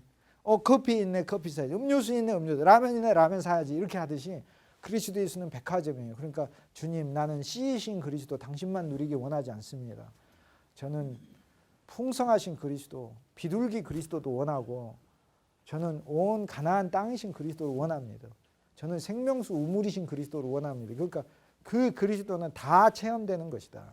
그런데 우리가 신부 생명으로 성장하기 위해서는 우물이 밖에 있지 않고 우리 안에 있어야 하는 것이야. 그리스도의 영을 마시는 것이니, 그럼 그리스도의 영을 어떻게 마셔? 하나님 말씀이 영이니까 하나님 말씀을 마시는 게 그리스도를 마시는 거죠. 그런데 그러면 성경 열심히 읽으면 막 백독 하면 그리스도의 영으로 충만하겠네. 천만의 말씀. 백독을 뭐 때문에 하는데? 백독을 뭐 때문에 하는데? 상 받으려고? 표창장 받으려고? 읽었다는 증서 받으려고? 백독을 뭐 때문에? 자랑하려고? 내가 성경 백독 읽었다 이러고 자랑하려고? 진짜 예수 생명이 있으면 그런 얘기 하는 게 부끄러운 거예요. 장님으로 백독을 하면 뭐합니까? 눈이 감긴 채. 백독으로 읽으면 뭐라고 읽는데? 네가 들어가도 복을 받고 나가도 복을 받고 네 떡반죽 그릇이 복을 받고 네 성문이 복을 받고. 아니 오늘날 같으면 모세가 있으면 아주 난리 나요. 말할 것들이 하도 많아가지고. 네 냉장고가 복을 받고 네 김치 냉장고 복을 받고 네 제습기가 복을 받고 살림살이가 하도 많으니까. 저한테 이야기했어요. 아니 제 이야기는 자 아무리 그렇게 100번을 외워도 복이 뭔지를 모르면은 아무 소용이 없어요. 복이 뭔데? 복이 땅의 것이요, 세상 것이요, 돈 많아지고 명예 많아지고 이런 것이 복이다 이렇게 생각하면 100번을 읽어도 그리스도가 얻어지는 게 아니죠. 땅의 것만 소망되는 거예요. 복은 그리스도예요. 그리스도가 복이에요. 그분은 복의 근원이 복의 근원. 그리스도가 복이에요. 복 자체. 그분이. 그러니까 그리스도 복을 얻는다. 들어와도 그리스도로 얻고 나가도 그리스도로 얻고 다 그리스도로 얻는 얼마나 감사한 거예요. 그러니까 그리스도로 읽느냐? 구약에 6,000번 나오는 여호와 하나님이 예수 그리스도라고 그렇게 하는데도 눈이 가려진 채 그리스도하고는 아무 상관없이 6,000번을 구약을 읽어도 그 속에 얻어지는 것은 부가 남는 건 아무것도 아니다 이 말이에요. 야채 샐러드 먹으라고 야채 다 줘서 그래도 야채만 먹으면 조금 그럴 것 같아서 하나님이 고기에다가 고소에다가 그래도 닭고기도 좀 넣어놓고 소고기도 좀 넣어놨더니 남편이 젓가락 들어갖고 고기만 쏙쏙쏙쏙 골라 먹고 있으면 그냥 확 밥그릇을 뺏고 싶어버리는 그렇게 되는 거예요. 사실 성경 자체를 하나님 우리에게 주실 때는 먹을 것, 입을 것, 마실 것에 대한 부분은 하나님이 이미 다 준다고 하시고 그 속에 그렇게 돼 있어요. 그래서 그리스도 예수와의 연합된 생활이 이제 시작이 됩니다. 십자가의 연합이 제일 중요한 연합인데 그냥 삶에서는 우리가 일반적인 이 외형적인 연합은 합니다. 내가 이제 어려움이 있을 때 주님께 기도하고 밥 먹을 때도 기도해서 연합해서 기도하고 먹고 또 외형적. 그러나 우리가 진짜 연합해야 될 것은 그리스도 예수의 23장에 나오는 그분의 무덤에서의 연합이죠. 아리마대 요셉이 새 무덤을 그리스도 예수께 드렸잖아요. 아리마대 요셉 역사에서는 이제 굉장히 그 신비한 인물인데, 아리마대 요셉, 영적인 의미로 하자면 마태, 마가, 누가, 요한복음에 다 등장해요. 아리마대 요셉이 다 어마어마한 사람이에요. 그러니까 이렇게 등장하면서 그 사용된 수식어가 성경에서 스데반과 더불어 제일 화려한 사람 중에 하나입니다. 스데반 뭐 은혜와 진리가 충만하다, 성령이 충만하다. 이게 바나바는 선한 사람이 이 정도에 그치는데 레벨이 게임이 틀려요. 아리마대 요셉은 선할 뿐 아니라 공의로운 사람이 하나님 나라를 기다리는 자. 요한복음은 그도 역시 예수의 제자라 이렇게 돼 있고, 이게 누가복음에 있어서는 선하고 의로운 사람이다. 인성의 복음이니까 사람의 포커스를 맞추고, 이 요한복음에서는 그도 역시 하나님의 나라를 기다리는 예수의 제자라 이렇게 돼 있습니다. 마태복음에 있어서는 부자이고 공회원인 아리마대 요셉이 이렇게 되어 있습니다. 그리고 마가복음에 있어서도 예수 그리스도의 제자라 이렇게 되어 있어요. 그래서 그 수식어들이 이제 너무나 화려한데, 이 사람이 새 무덤을 그리스도께 드리잖아요. 그리스도의 무덤은, 그리스도의 장사 지냄은 십자가뿐 아니라 장사 지냄은 우주적 종결, 우주적 묻힘을 말해요. 십자가는 우주적으로 매달린 것을 말하고 장사 지내버린 건 영원히 꺼내지지 않는 거예요. 그래서 영원히 옛사람은 없어요. 그리스도 안에서 죽어버렸고 옛세상도 그리스도 안에 죽어버렸어요. 그런데 예수 그리스도의 무덤은 헛무덤이 아니라 새 무덤이라는 이야기는 새로운 창조를 낸 무덤이라는 뜻이고, 아리마대 요셉이 무덤을 드린 것은 예수님 태어났을 때는 아무도 방도 안 드렸어요. 방도 안 돼서 마구간에서 태어나셨어요. 즉 마구간과 같은 인생 사이에서 예수님은 태어나셨고, 마구간이 우리 심령이고 거기 서 있는 짐승 가축들이 바로 우리들이에요, 실은. 그러나 주님은 우리를 그 짐승과 같은 그 가축들 사이에서 태어나신 분이시지만, 그분의 3년 목양의 결과는 아리마대 요셉과 같은 참으로 멋있는 사람이 마지막에 돼 있습니다. 그 사람이 그리스도께 방을 드린다 하는 거예요. 이게 신앙에 어마어마한 전진이 있는 거죠, 이 속에. 그래서 새 무덤을 준비했다. 아무도 눕지 않는 무덤을 그리스도께 드렸다. 내 무덤이에요. 내 무덤을 그리스도께 드려야 된다는 건 내가 죽을 자리에 주님이 죽고 주님과 함께 내가 죽는 것을 말하는 것이죠. 내가 죽는 것. 그 얘기하는 거죠. 아리마대라는 말은 이제 라마에서 왔다라는 뜻이로, 고향이 라마예요. 라마에서 온 요셉이라는 말이죠. 근데 이제 역사에서 이제 보자면은 아리마대 요셉이 그 시신을 요구를 하는데, 아무리 공회원이라 하더라도 예수가 중재인이기 때문에 빌라도에 가서 시신을 요구한다는 것은 친척일 경우에 가능했다 이렇게 봅니다. 그래서 아리마대 초대교회 전승에 의하자면 그 일부 100% 신뢰할 것은 아닌 부분이 있어요. 그런데 어떤 나름대로의 어떤 그 근거는 있어요. 그러니까 시신을 중재인의 사형수의 시신, 그것도 십자가에 처형된 시신을 요구하는 것은 개인적인 친척 관계가 아니고서는 이게 불가능하다 이렇게 봅니다. 사회적인 권위와 예수 그리스도와의 개인적 관계가 두 개가 같이 연결돼서 빌라도에게 갔다 이렇게 보는 거죠. 그래서 예수의 시신은 그래서 이제 묻는 것이 되는 거죠. 그런데 이제 아리마대 요셉은 영국을 가서 선교한 최초의 사람으로 봐요. 아리마대 요셉은 영국에 가서 선교했다고 합니다. 소아시아에는 이제 빌립이 가서 선교하고, 마게도니아와 유럽에서는 바울이 가서 선교하지만은 이제 알렉산드리아는 마가가 가서 선교하고, 인도는 도마가 가서 선교하지만, 초대교회 유세비우스의 교회사에 보면은 예수님의 12제자들의 선교 이렇게 지역이 딱 나오거든요. 다데오는 이 아르메니아 지역 그쪽에 가서 이제 선교를 하게 되는 거고요.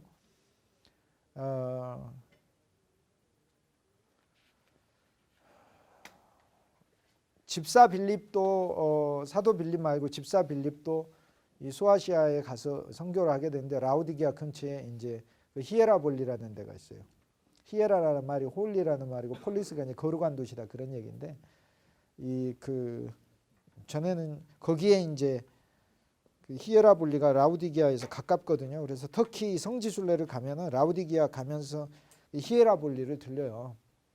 그 히에라볼리에서 거기가 이제 온천이 나오는 데니까 거기서 전부 다 양말 벗고 들어가가지고 따뜻한 물에 서가지고 물장구 치고 이러고 놀다가 오는데, 거기서 저하고 그 함께 같은 우리 성지순례팀 임태수 박사님 이렇게 함께 40분 동안 산으로 올라가면 40분을 산으로 올라가야 돼요. 오늘 거기 올라가면은 집사 빌립이 순교한 장소가 있어요. 그 순교한 장소에 팔각형 기념교회, 팔이 부활의 숫자니까, 영원한 부활의 숫자니까 팔각형 기념교회를 만든 기념교회 유적이 있어요. 그럼 기념교회 그 유적에 그 이제 십자가 문양이라든지 이런 것들 보고 있어요. 근데 그 아무도 안 올라가고 그 무지한 성지순례 팀은 거기에서 여기가 뜨거운 온천이네 이러면서 발장구 치고 이렇게 그런 성지순례 가지 마라. 호서의 성지순례를 가라. 호서의 성지순례. 호서의 성지순례는 늘 가면 제대로 간다. 이거 아리마대 요셉은 이제 영국에 가서 이제 복음을 전했다고 하는데 재밌는 게 그 어디서 처음에 이제 그 교회를 시작을 했냐면은 그 브리스톨 근처에서 교회를 시작을 했대요. 아리마대 요셉이. 그리고는 이제 그 영국이라는 나라가 이제 중세교회사 이제 나중에 배우게 되면 제 책 다 사서 읽으셔야 돼요. 제 책 안 사신 분 없죠? 안 사시면은 저하고는 앞으로 인연이 끊습니다. 육신적인 인연은 끊어요. 영적인 인연은 뭐 어떻게 할 수 없지만 그 예수님 안 태어나서 내 한 권이라도 팔아야 돼요. 그거.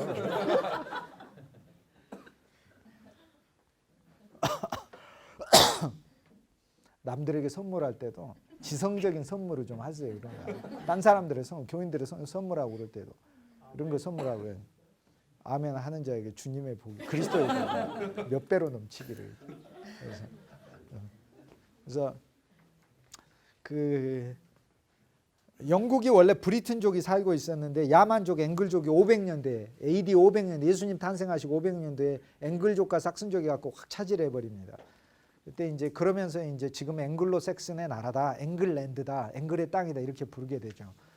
그래서 그 이전에 앵글은 로마 교황 그레고리가 아우구스티누스라는 또 다른 이름의 아우구스티누스를 보내가지고 선교를 했고 원래 영국의 인종은 앵글족과 삭슨족이 차지하기 전에 브리튼족이 있었어요. 로마 제국 시대 때 브리튼족에게 이제 가서 선교를 한 게 이제 최초의 아리마대 요셉으로 보는 거예요. 그 아리마대 요셉이 근데 갈 때 딸과 함께 갔어요. 그래서 영국의 전승에 보면은 아리마대 요셉의 딸이 브리튼족의 왕의 왕비가 됩니다. 왕자하고 결혼을 해가지고 왕이 되니까 왕비가 돼요. 그래서 그 사이에서 이 자녀들이 태어나게 돼요. 그 태어난 자녀들 중에서 뭐 킹 아서 같은 경우가 유명한 브리튼족의 전설의 왕 아서가 아드왕의 자 엑스칼리버 바위에 칼 꽂으면 절대 안 뽑히는 거 이런 거. 그 아서 왕이 그 아리마대 요셉의 딸의 후손이 되는 거죠. 그리고는 브리튼족이 멸망당하거든요. 그리고 앵글로 삭슨족이 차지하고 나서 앵글로 삭슨족이 정통성을 가져야 되니까 브리튼족의 공주들을 왕비로 취하게 됩니다. 그러면서 또 이 혈통이 이어지게 됩니다. 이건 꼭 헤롯 대왕이 유대의 왕으로 임명받으니까 하는 게 뭐였어요? 미리암 유대 왕가에서 혈통을 가지고 내려오는 미리암을 아내로 취해가지고 아들 아리스토볼로스를 낳았잖아요. 그거하고 똑같은 거예요. 그러니까 그런 구조이기 때문에 이 앵글과 삭슨족은 이렇게 쭉 내려오다가 나중에 이제 그 혈통들이 지금까지 이렇게 이어진다고 봅니다. 그래서 영국 왕실은 무슨 생각을 갖고 있냐면 아리마대 요셉이 예수님과 친척이기 때문에 그리스도 예수 가문에 피가 흐르고 있다고 굉장히 자부하고 있어요. 자부하고 있어요. 그 그리스도 예수의 육신의 피는 흘러봐야 아무 소용이 없어. 우리에게는 그분의 영원한 피가 흐르고 있고 뿌려져 가지고 아무 소용이 없어요. 그 피하고는 아무 소용. 뭐 인터넷에 보면은 뭐 어떤 사람이 그 사기치는 거 뭐 예수의 피가 막 뚝뚝 떨어진 그 피 아무 소용이 없어요. 그 피는 온 우주에 뿌려진 모든 성도의 심령에 뿌려진 영적 피가 실제의 피예요. 실제의 피예요. 그 피가 진짜 피예요. 내 마음에 뿌려진 피가. 그런데 육신의 예수님 떨어진 피 있지도 않을 뿐더러 그 피 찾으러 쫓아다니면서 그 피 진짜 피라고 우겨대는 것은 사기꾼들이에요. 사기꾼들이 100% 장담합니다. 사기꾼들. 절대 속지 마시고. 25장에 있어서는 이제 이삭이 우물을 파가지고 누리는 이야기가 나옵니다. 이것은 그리스도 예수께서 생명의 우물을 땅에 파시는 것, 즉 많은 사람들에게서 파시는 것을 얘기를 합니다. 근데 이것은 그리스도 예수의 이야기면서 동시에 나의 이야기니까 내가 그리스도 예수를 생명의 우물로 누릴 때 많은 다양한 환경 속에서, 즉 에색 다투는 곳에서, 신나 갈등이 있는 곳에서, 르호봇 넓은 곳에서, 세상 안에서도 내 우물이 파져야 되는 것을 이야기를 해요. 그런데 이 우물들 사이에서 우물이 파지지만 결국에 내 위치는 어디로 옮겨가야 되냐면 브엘세바로 가서 그리스도 예수 그분의 맹세의 의무를 누리는 합당한 위치로 가야 된다. 요거를 이제 이야기를 하고 있는 거예요. 그래서 하나는 그리스도 예수가 하신 사역이요. 그리스도 예수가 하신 사역은 내가 그리스도와 연합하였기 때문에 내가 가져야 될 신앙 체험을 말을 하는 것이죠. 그리스도 예수 안의 신앙 체험을 말을 하는 거죠. 그러니까 뭐 우물을 뺏겨도 또 농사 지으려고 또 우물 팔아. 육신적으로 그러면 전부 다 우물 파고 다녀야죠. 그런 의미가 아니라 우리라는 이 마른 땅이 하나님에 의해서 생명의 우물이 우리 속에 예수님에 의해 주어졌잖아요. 이게 얼마나 감사합니까? 생명의 우물이. 율법과 종교의 우물 뜨고 다니는 그 사마리아 여인 같은 요한복음 4장에 같은 그 나에게 그리스도 예수께서 당신이 생명의 우물로서 들어와 주셨잖아요. 그러니까 내 안에서 계속해서 생명수 우물을 나는 파는 거예요. 그래서 내 심령 안에 계속해서 그 우물을 파야 돼요. 근데 그 우물을 계속 덮어버려요. 아비멜렉의 사람들이, 즉 세상 사람들이 덮어버리고 사탄이 덮어버리고 여러 헛것들이 덮어버리고, 그러나 나는 그 우물을 계속 파는 거예요. 그래서 파면 팔 수 있게 하는 것. 우물을 판다는 건 흙을 파내는 것이기 때문에 세상 것을 파낼수록 그리스도를 더 누립니다. 그러니까 일면에 있어서는요, 그리스도의 풍성을 누리는 거 우리 노력으로 하는 것이 아니지만은 세상 것에 있어서는, 거절하는 것에 있어서는 우리의 자세와 태도가 필요합니다. 그러니까 주님, 우리 내 마음이 흙으로 더덮이기 전에 흙이 이렇게 벗겨지게 하소서. 더 파져서 내 깊은 영 안에 그리스도의 우물이 있으니까 내 마음에 흙이 막 덮여져 있으면 이거 솟아나지 않잖아요. 이렇게. 그러니까 내 마음에 세상에 흙으로 덮여있는 이런 부분들을 파지게 해라. 그런데 어떤 환경에서 파지느냐? 에색, 다툼의 환경에서 파지고, 신나, 갈등의 환경에서 파지고, 루어봇, 너무나 광대하고 큰 그런 황량한 곳에 서 있는 그런 곳, 이너섹션이 있는 소위 크로스되는 것, 시대와 세류와 시류와 각종 유행과 사건들이 막 일어나는 그 장소에서도 나는 그것에 흔들리지 않고, 너희는 각종 세태에 본받지 말고 흔들리지 말고 그리스도 예수 안에 있으라. 그 르호봇에서도 그 파고. 그러나 주님은 우리의 삶이 그곳에만 있게 하지 않으신다. 결국에는 브엘세바로 우리를 인도하신다. 즉 더 풍성한 그리스도 예수의 사역 안으로 인도하신, 브엘세바에서 살게 되니까, 그래서 그곳에서 교회가 합당히 지어진다 하는 거, 그거 얘기를 하게 됩니다. 그래서 25장에 있어서는 그리스도 예수께서 하시는 사역, 이삭의 우물 파는 것. 네, 26장. 그리스도 예수께서 하시는 사역을 말을 하고, 26장에서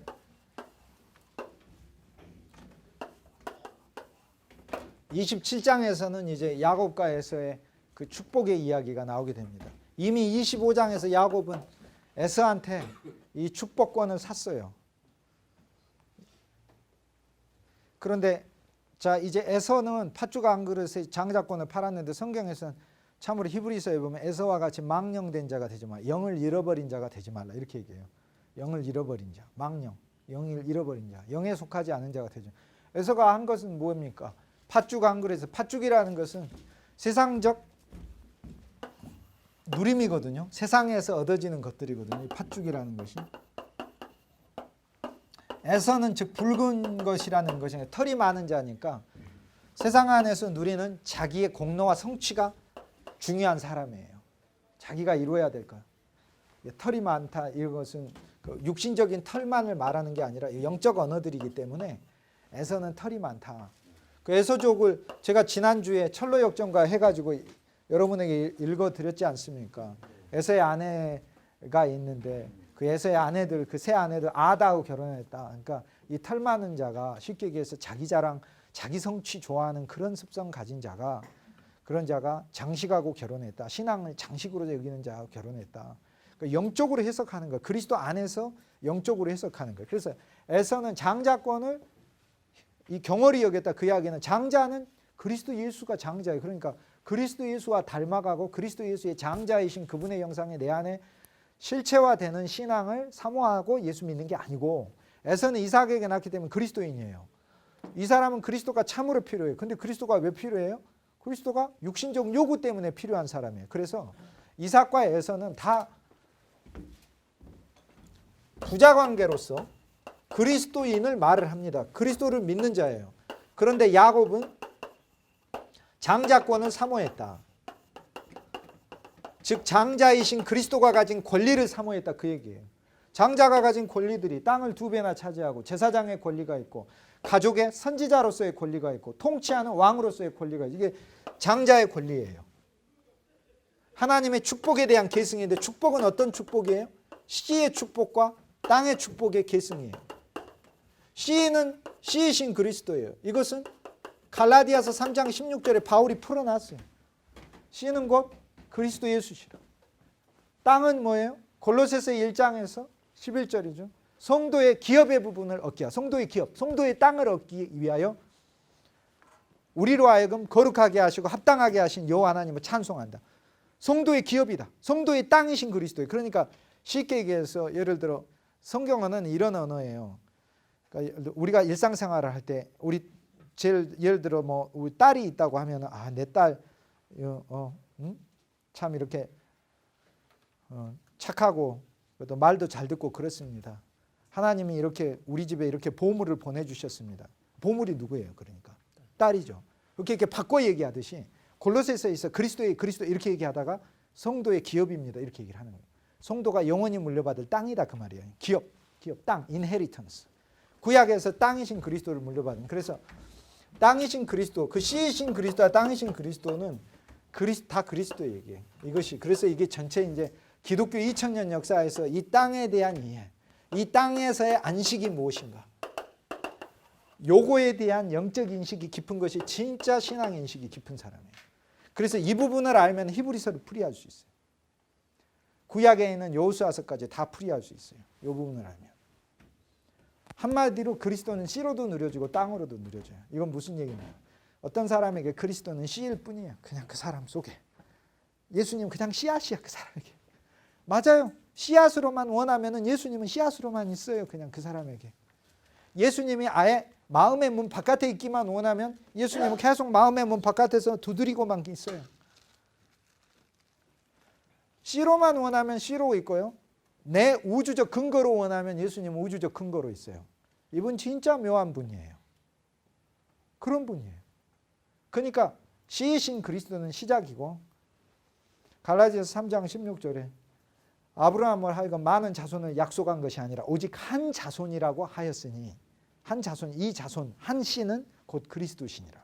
그러니까 그리스도를 통하여 수많은 이가 태어난다 하는 거예요. 그러니까 우리가 그리스도 안에서 태어나는 것만 강조한 게 아니라 그리스도를 우리의 모든 존재 근거로 누리는 거예요. 이것은 그리스도가 내 안에 계시는 것이고 in me, Christ in me.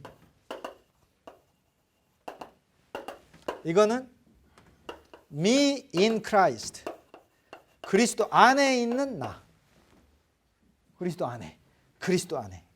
바울이 그렇게 얘기할 때. 그래서 내 존재의 근거가 다 그리스도예요. 그리고 내가 얻는 거 다 그리스도예요. 내가 좋아하고 사모하는 것도 다 그리스도. 내 농작물도 그리스도예요.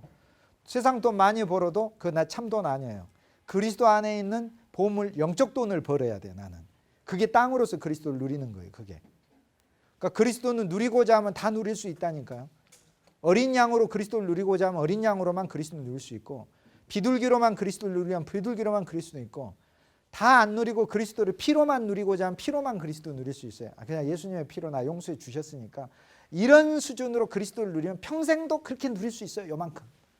그럼 우리는 그리스도를 얼마만큼 누리는 지금 그거를 얘기를 하고 있는 거예요. 결국에. 그리스도를 얼마만큼 누리는. 그러니까 이거는 일종의 이제 성경에서 중요한 어떤 부분입니다.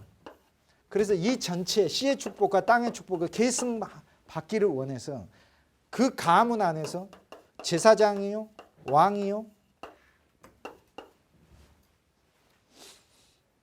선지자 역할하는 거. 선지자는 하나님 말씀을 담아서 이 말씀을 교통하고 말씀 안에 조성되는 자예요. 왕은 통치하는 것이니까 죄와 세상과 사탄과 육신 이것들을 밟고 지배할 뿐 아니라 하나님의 나라를 확장시켜가는 제사장은 그리스도 예수를 계속해서 양식으로 공급하고 그리스도 예수께서 드리신 이 모든 제사의 효능과 역사를 자기 삶에 적용해서 가는 사람들인 거죠. 그러니까 이것이 장자이신 그리스도 예수의 형상이 우리 속에 새겨지기를 사모하는 그리스도인을 야곱이라고 부르고 그것을 경홀히 여기고 그리스도를 믿기는 믿되 왜 믿어요?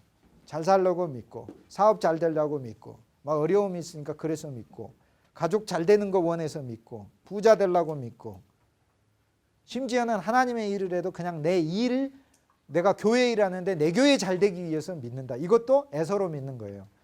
우리는 예수 믿는 것은요, 목적이 장자이신 그리스도 예수가 내 안에 이루어지는 그거예요. 그럼 선교는 뭐합니까? 그러면 전도는 뭐고? 내 안에 그리스도가 하시는 거예요. 그거는 내가 하는 게 아니고. 그러니까 이것이 전 시간에 종교개혁 시간에 그런 얘기 했습니다만, 종교개혁자들이 겸손해서 한 말이 아니라니까요. 루터 칼빈 찌빙글리가 다 사역할 대로 하고, 당신들은 그렇게 엄청난 일들을 어떻게 이뤘습니까 하니까 그 사람들이 하나님 은혜로 했습니다. 이게 속으로는 자기가 잘 나가지고 했다고 하면서 말로 하나님 은혜, 진짜 그렇게 말하는 게 아니고 그 안에 진짜 이 사람들은 말할 수 없는 신비를 느꼈기 때문에 그래요. 왜 나는 죄된 본성으로 가득 찼는데 이런 나한테 갑자기 그리스도가 100% 차더니 그분이 다 알아서 하시고 나를 끌고 다니시고 다 나를 그냥 메인바 되게 하셔가지고 하셨으니까, 그러니까 결국에 뭐라고 얘기할 수밖에 없어요. 그분이 하셨다 이렇게 얘기할 수밖에 없어요. 이것은 실제 언어지 그냥 무슨 겸양의 언어가 아니에요. 바울이 나의 나 된 것은 이렇게 얘기할 때, 주의 은혜라 이럴 때 이게 무슨 겸손의 언어인 줄 아십니까? 그 자체가 실제 언어예요. 진짜로. 자기 안에 여전히 인격적 실제인 죄가 남아있음을 보는데, 인격적 실제인 죄가 또 하나의 참인격이신 그리스도에 의해서 발표가는 그 체험을 늘 하면서 자기의 한 옛사람의 본질이 죄인의 괴수임을 보지만, 이 그리스도 예수의 인격이 자기를 점유하고 자기를 완전히 차지해서 하나님의 일을 성취해가는 그 속에서 이것은 진짜 내가 하는 일이 아니라는 것을 고백할 수밖에 없는 거예요. 근데 어떻게 그것이 무슨 겸손의 언어인 줄 아십니까? 그게 아니다. 그래서 이것이 바로 신앙의 목적이다. 그리스도인들은,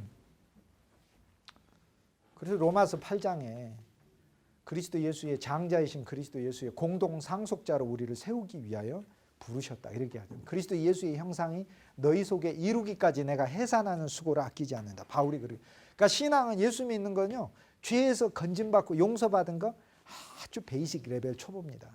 하나님은 사실 그런 거에 별로 관심 없어요. 죄송한 얘기인데 성경 아무리 봐도 초대교회의 복음은 그런 정도 복음이 아니에요. 그런 정도 복음이에요. 우리는 이미 그리스도의 십자가 안에서 영원한 용서받고 영원히 끝났어요. 그렇긴데 그리스도 예수로 채워져서 사는 거예요. 이건 내 노력으로 사는 게 아니라 이제는 그 인격이 내 자체가 되는 거예요. 그분 인격이 나를 점유하고 점거하고 간 다음에 내 소망은 뭐냐면 내 안에 그리스도 예수의 성품 정도가, 성품 자체가 아니라, 장자권은 그분이 가진 성품뿐 아니라 본성뿐 아니라 업적, 그분의 성취, 그분이 본래 소유하고 계신 것, 그분의 본질, 그 모든 자체, 그리고 그분이 하시는 일 자체까지도 나한테 다 물려지는 것을 말해요. 다 물려지는 것. 이것이 바로 장자권을 사모하는 것이다. 그러니까 히브리서 기자가 봤을 때 이 에서는 영에 속한 그리스도인 절대 아닌 거예요. 망령된 자인 거예요. 영을 잃어버린 자. 왜? 그리스도 예수가 수단이니까. 그러니까 이 구조가 요한복음 6장에서도 계속 나와요. 요한복음 6장에서 그래서 오병이어로 먹이시잖아요. 오병이어로 먹이시잖아요. Five loaves of fish.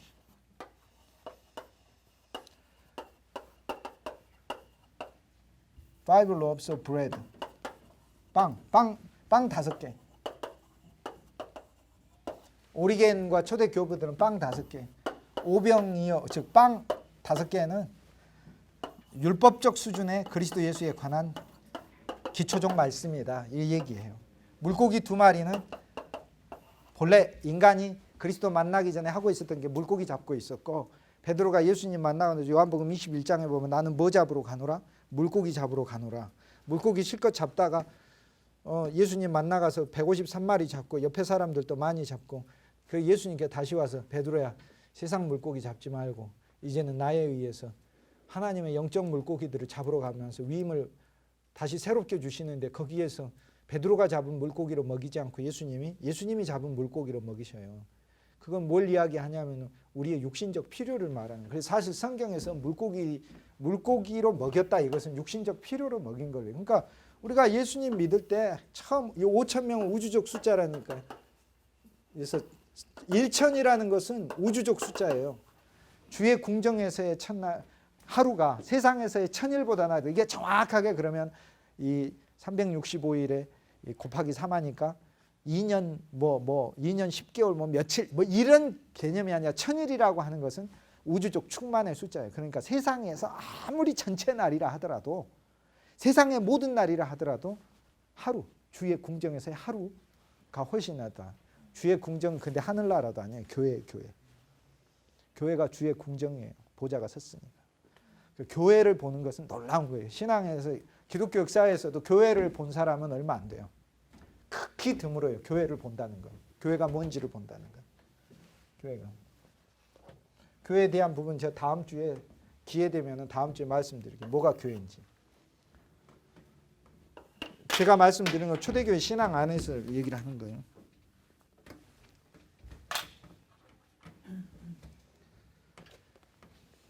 요한복음 6장에서 그래서 예수님 오병이어로 5,000명을 먹였다. 우주적으로 아담부터 시작해가지고 끝날 때까지의 모든 하나님의 성도의 숫자 하나님 눈으로 보면 5,000인 거예요. 5는 은혜의 숫자니까.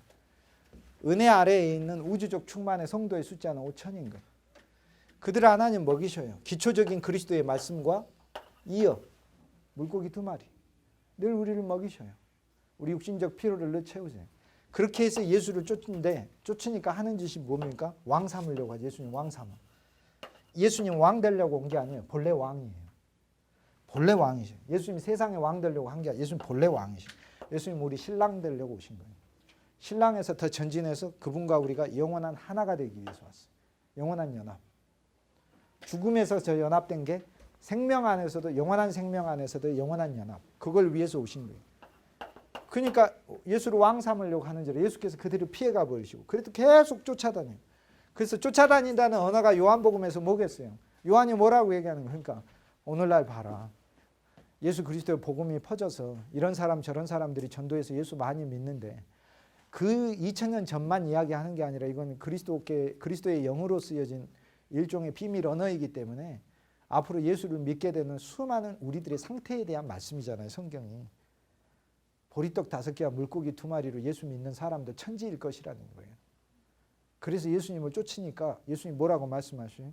24절에 25절인가요? 요한복음 너희가 나를 쫓는 까닭은 떡을 먹고 배부른 까닭이다. 이렇게 얘기하죠.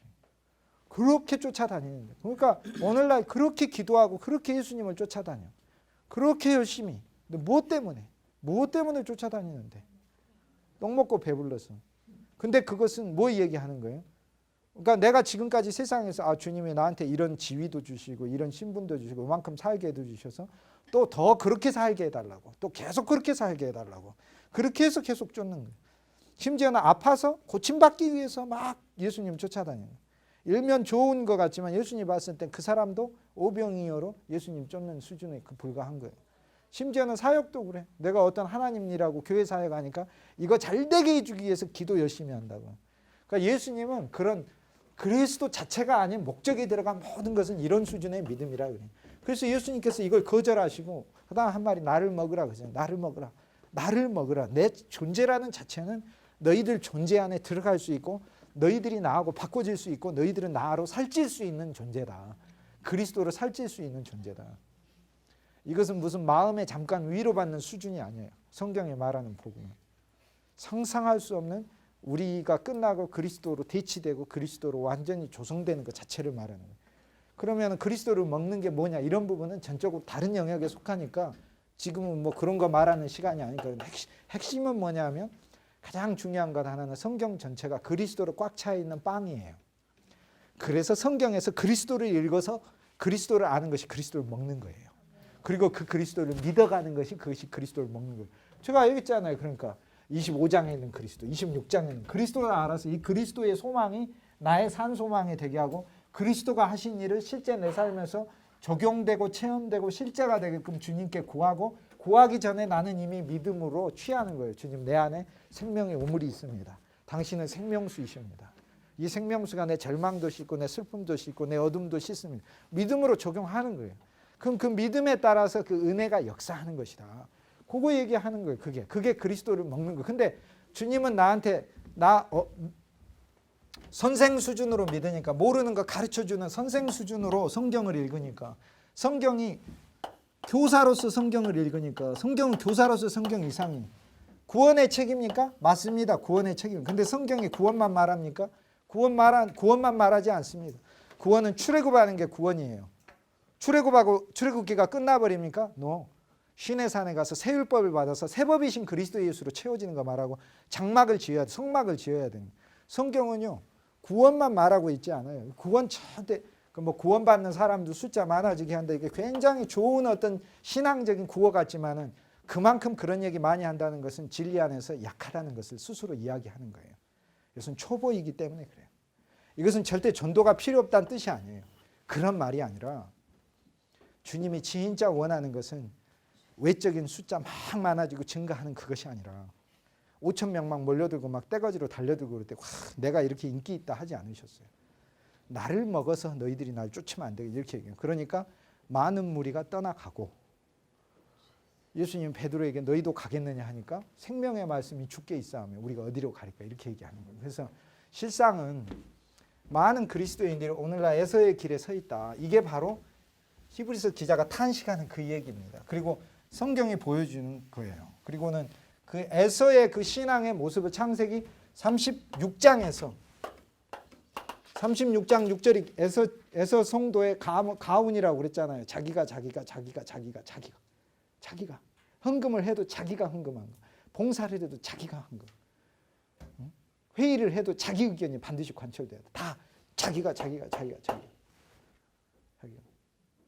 가나안 땅에 절대 거하지 않아요. 땅이신 그리스도 안에 거하지 않고 떠나버리는 자. 그리고 그 옆에 살면서 하는 게 뭐예요? 약속의 성도를 핍박해요. 신실하게 사는 자들을 핍박하는 자들을 있어요. 가나안 땅으로 들어갈 때 방해되는 족속이 에돔족이에요. 예수님 태어났을 때 헤롯이 어디 족속이에요? 이두메야, 에돔 사람이에요. 그리스도 핍박하는 족속이에요. 그러니까 성경이 보여주는 것은 영적인 예표들을 통해 그림책들을 통해서 오늘날 우리가 그리스도 예수가 목적이 돼, 즉 장자권의 신앙을 갖지 않으면 이런 상태에 이른다. 이런 얘기를 하는 겁니다. 이런 상태에 이른다. 신앙이 장식이 돼버리고 이것은 막 전도 열심히 하고 봉사 열심히 하고 그런 차원의 문제가 아니에요. 그거는 마르다를 얘기하는 거고 마리아 자체를 말하는 거예요. 그리스도가 목적이어서 자기를 붓는 사람. 자기를 붓는 향유가 돈 들이는 거 아니에요. 옥합을 깨는 게 자기 자체예요. 질그리신 자기 자체가 깨져서 향유이신 그리스도가 자기에게서 나와서 그게 그리스도께 부어졌을 때 그때 그리스도는 진짜 그리스도가 돼요. 그리스도는 분명 기름 부음 받았는데 기름 부음 받은 걸 한 번 더 받아야 돼요. 누구한테? 나한테 기름 부음 받아야 돼요. 그 얘기는 무슨 얘기예요? 하나님께 기름 부음 받아서 세상에 사역하러 왔어요. 근데 진짜 그리스도가 되시는 것은 내가 내 속에 감람나무 영이신 그 그리스도의 기름이 짜져서 그리스도한테 부어져야. 그러니까 그건 내가 깨져야 되잖아요. 내가. 근데 그것은 내가 어디다 보관해요? 시집 가려고 잘 보관하는 향유였으니까 어디 딴 데 시집 가려고. 내 인생 자체를 딴 데 시집 가려고 했던 것을 목을 부러뜨려서 거기에 나오는 그리스도의 영은 그리스도께 부을 때 그때 그리스도. 그래서 야곱은 장자권을 사모하는 것이라. 근데 이 장자권을 사모하는 그 야곱의 장자권은 야곱의 노력으로 되는 것이 아니다. 지금 하나님은 그걸 보여주는 거예요. 야곱의 노력이 아니라 하나님이 성취하는 사건인데 장자권이 그러면 실제로 이루어지는 것은 야곱의 많은 연단을 통해서 이루어지는 것이다. 이렇게 보는 거예요. 그래서 야곱의 인생은 연단 연속입니다. 이삭은 그리스도의 예표로 우리 신앙의 한 면은 그리스도와의 계속 누림이고 우리 신앙의 한 면은 야곱으로서 계속해서 연단받는다. 그게 얘기하는 거예요. 그래서 아브라함의 하나님만 만나는 게 아니라 이삭의 하나님이요 야곱의 하나님을 만나는 것이다. 그래서 하나님 안에서 연단받을 때 우리가 체험하는 것은 즉 우리 안에 그리스도가 풍성해지는 거예요. 야곱에게서 12아들이 나오는 것은 12아들이에요. 12아들이 바로 야곱이에요. 야곱의 확장이니까. 12아들은 야곱이에요. 그래서 야곱의 12아들은 즉 교회의 확장이요. 주님이 당신과 같은 자들을 계속해서 더 많이 내실 것. 즉 당신의 장자권을 사모하는 자들 계속 내실 것이라는 주 그리스도의 예표가 들어있어요. 교회의 확장이. 12아들을 통해 12지파가 나오고 12지파를 통해서 그리스도 왕국이 구성되고 이때 그리스도는 영적인 사령관으로서 여호수아가 되어 있는 거고 하늘에서 통치하시는 그리스도로서 모세가 나오는 것이고 그리고 실제적으로 당신의 왕국을 땅에다가 이루어서 땅만 얻으면 안 됩니다. 땅이 있으면 뭐합니까? 왕국이 있어야지. 남극은 땅입니다. 그렇잖아요. 얼음 땅이죠. 얼음 땅. 거기 왕국이 없어요. 누가 국민이고 누가 대통령하고 있어요. 거기는. 그러니까 땅만 있으면 안 되고 땅에 왕국이 서야 된다. 그래서 왕국기로 넘어가는 거예요. 왕의 이야기로. 그리스도가 이제 왕의 통치를 실제적으로 이제 적용받는 게 이제 구약의 이제 후반 부분이죠. 그래서 12아들의 이름은 르우벤을 나오는데 보라 아들이라. 이건 예수 그리스도의 성육신을 말하고 보라 아들이라. 세상에 오신 것이고. 르우벤을 통해서 시므온을 낳고 시므온은 기도를 들었다라는 뜻이에요. 들었다. 기도 응답이다. 그리스도 예수는 인간의 구원에 대한 간구의 응답이세요. 레위를 낳고 이 레위는 하나님과 연합이라는 말이에요. 그러니까 원래는 이름을 이렇게 지은 게 뭐예요? 레아가 하도 남편 야곱의 사랑을 못 받으니까 하나님께 기도했더니 아들을 줘서 내 기도 응답했다. 시므온. 남편이 하도 자기 장막에 안 들어오니까는 하나님 그래도 어쩌다 한 번 들어왔는데 아이를 줬어. 그러니까 레이 낳고 나서 이제는 내가 남편과 연합하리로다. 레이라고 이름을 지었어. 그래서 이것은 사실상에 야곱을 통해서 나오는 이 이름들은 그리스도 예수께서 하실 사역들을 의미를 해요. 전체가 다. 그러면서 우리가 그리스도 예수하고 연합된 자이니까 우리의 체험들을 또 이야기한다 이 말이에요. 이렇게 구조가 이렇게 돼 있어요. 그래서 항상 그 창세기 구조는 원래의 육신적인 이스라엘의 사람들의 이야기, 두 번째 그리스도의 이야기, 세 번째 우리의 이야기. 요 구조로 봅니다. 요 구조. 근데 삼중 구조. 네. 그런데 개인의 이야기로만 보면 안 됩니다. 이건 교회의 이야기로 또 봐야 됩니다. 그래서 한 번 더 봐야 돼. 그래서 교회란 걸 봐야 된다. 그 얘기예요. 이건 교회의 이야기예요. 교회의 이야기. 교회의 이야기예요. 교회 안에서 처리돼야 할 부분들을 말해요. 육신적 부분 처리해야 되고 시몬과 레이가 시몬이 하나님의 진정으로 응답하기 위해서는 우리 안에 있는 혈기가 처리돼야 돼요. 시몬 혈기의 아들이니까. 그리스도와 진정으로 연합하기 위해서는 내 안에 있는 나의 인간적인 감정적인 부분들이 처리가 돼야 돼요. 자기의 이기적 동기들. 그게 레이거든요. 막 칼 들고 아무나 설치고 아무나 찔러 죽이고 그런 사람은 그리스도하고 연합한 신앙에 실제로 갈 수 없어요. 그 칼들 자체가 그리스도 안에서 부러져야 되고 그리스도가 칼로서 그 사람에게 주어져서 뭐가 칼이에요? 말씀이 칼이에요. 그러니까 진짜 참 말씀 안에 들어가서 그 말씀이 그 사람의 육신과 영을 갈라버려야 돼. 관절과 골수를 부셔버려야 돼. 그래야 하나님께 드려진 진짜 레이 제사장 생명이 체험되는 거예요. 이게 유다 경배 찬송이에요. 그리스도 예수는 우리의 영원한 찬송이 되시는 거예요. 그리스도 예수 자체가 찬송하시는 사역을 하고 다니셨어요. 아버지를 늘 찬송했죠. 그리고 나서 라헬이 단을 낳았어요. 여기까지 단을 낳고 하나님은 이제 나를 진짜 아내로, 여기는 라헬의 아들이 딸들이니까 여기는 레아의 딸들이고 그리스도 예수께서 나를 심판하시리라. 판단하셨다니 심판이 아니라 판단하셨다. 긍정적 의미예요. 그리스도 예수는 판단하러 오셨어요. 판단하러. 우리는 구속하러 왔지만 나는 세상에 심판하러 하러 오지 아니하였나니 나를 믿지 아니하는 자는 이미 심판을 받았느니라 하셨어요. 그래서 사실 주님의 임재 자체가 세상에 오신 것 자체가 불신자한테는 심판주예요. 심판주로 만나는 거예요. 예수 그리스도 바깥에 있는 예수 그리스도 안에 있는 자들에게는 구주요 생명으로 만나는 것이고 그러니까 자체가 들고 납달리는 경쟁에서 이기다 승리 경쟁에서 이김 승리를 말하는 거예요. 그리스도 예수는 승리하셨어요. 그리스도 예수는 세상에 대하여 판단하셨고 믿는 자에 대해서는 옳다고 판단해 주셨어요. 죄인인데 나보고 내가 죄인인데 옳대요. 왜 옳습니까? 물어보니까 너한테 내가 피를 씌워버렸느니라 이렇게 얘기해요.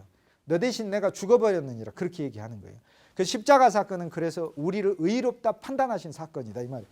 그러니까 판단주가 되시는 거고 불신자한테는 이미 심판을 해버리시는 그가 되는 거고 그리고 그리스도의 십자가는 승리였어요.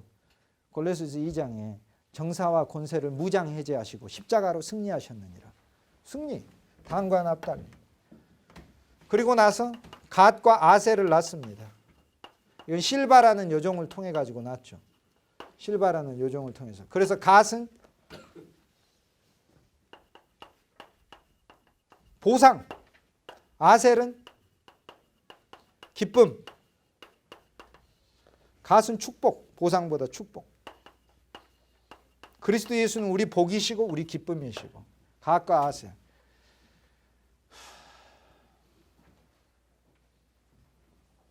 이사갈 상급. 그리스도 예수가 우리 상급이시고 상급 주시는 분이실 뿐 아니라 그분 자체가 상급이에요. 스불론 낳고 남편이 나오고 이제는 장막에서 계속 거하리라. 거주, 거처, 영원한 거처. 그리스도 예수는 우리 거처가 되시러 오셨어요. 그러니까 내가 그리스도 안에 거하고 그리스도가 내 안에 거하는. 그리고 요셉은 더하다라는 뜻이 아들을 하나 낳고 라헬이 마지막으로 이 첫 아들을 낳았잖아요. 그러니까 하나님 하나 더 주십시오 이러잖아요. 이게 하나 더 중국집에 가가지고 짬뽕 시키고 나서 꽃배기 또는 추가 그렇게 얘기를 할 때 이게 추가라는 뜻이에요. 증가하다. 증가. 그리스도 예수는요 혼자 오셔가지고 야 하나님 아들의 삶이 이런 거다 하면서 멋지게 한번 삶을 사시고 혼자 싹 가버리신 분이 아니라 가시기 전에 당신과 똑같은 복제를 12명을 만들어 놓고 가셨어요. 그게 놀라운 거 증가돼 버리셨어요. 예수님보다 더 다녀. 실은요 예수님이 왜 베드로가 3번 부인을 이제 찾아가는지 아세요? 누가 아쉬워서? 예수님이 아쉬워요. 3년간 목양해 놨는데 포기하면 어떡합니까? 그럼 또 다시 시작해야 됩니까? 그러면은 또 다시 예수님이 아쉬운 거예요. 왜냐? 3년간 목양만 안타까운 그런 부분 넘어서서 나보다 더 세계를 더 다닐 발이거든. 그 발이. 나보다도 더 다닐 발이거든요.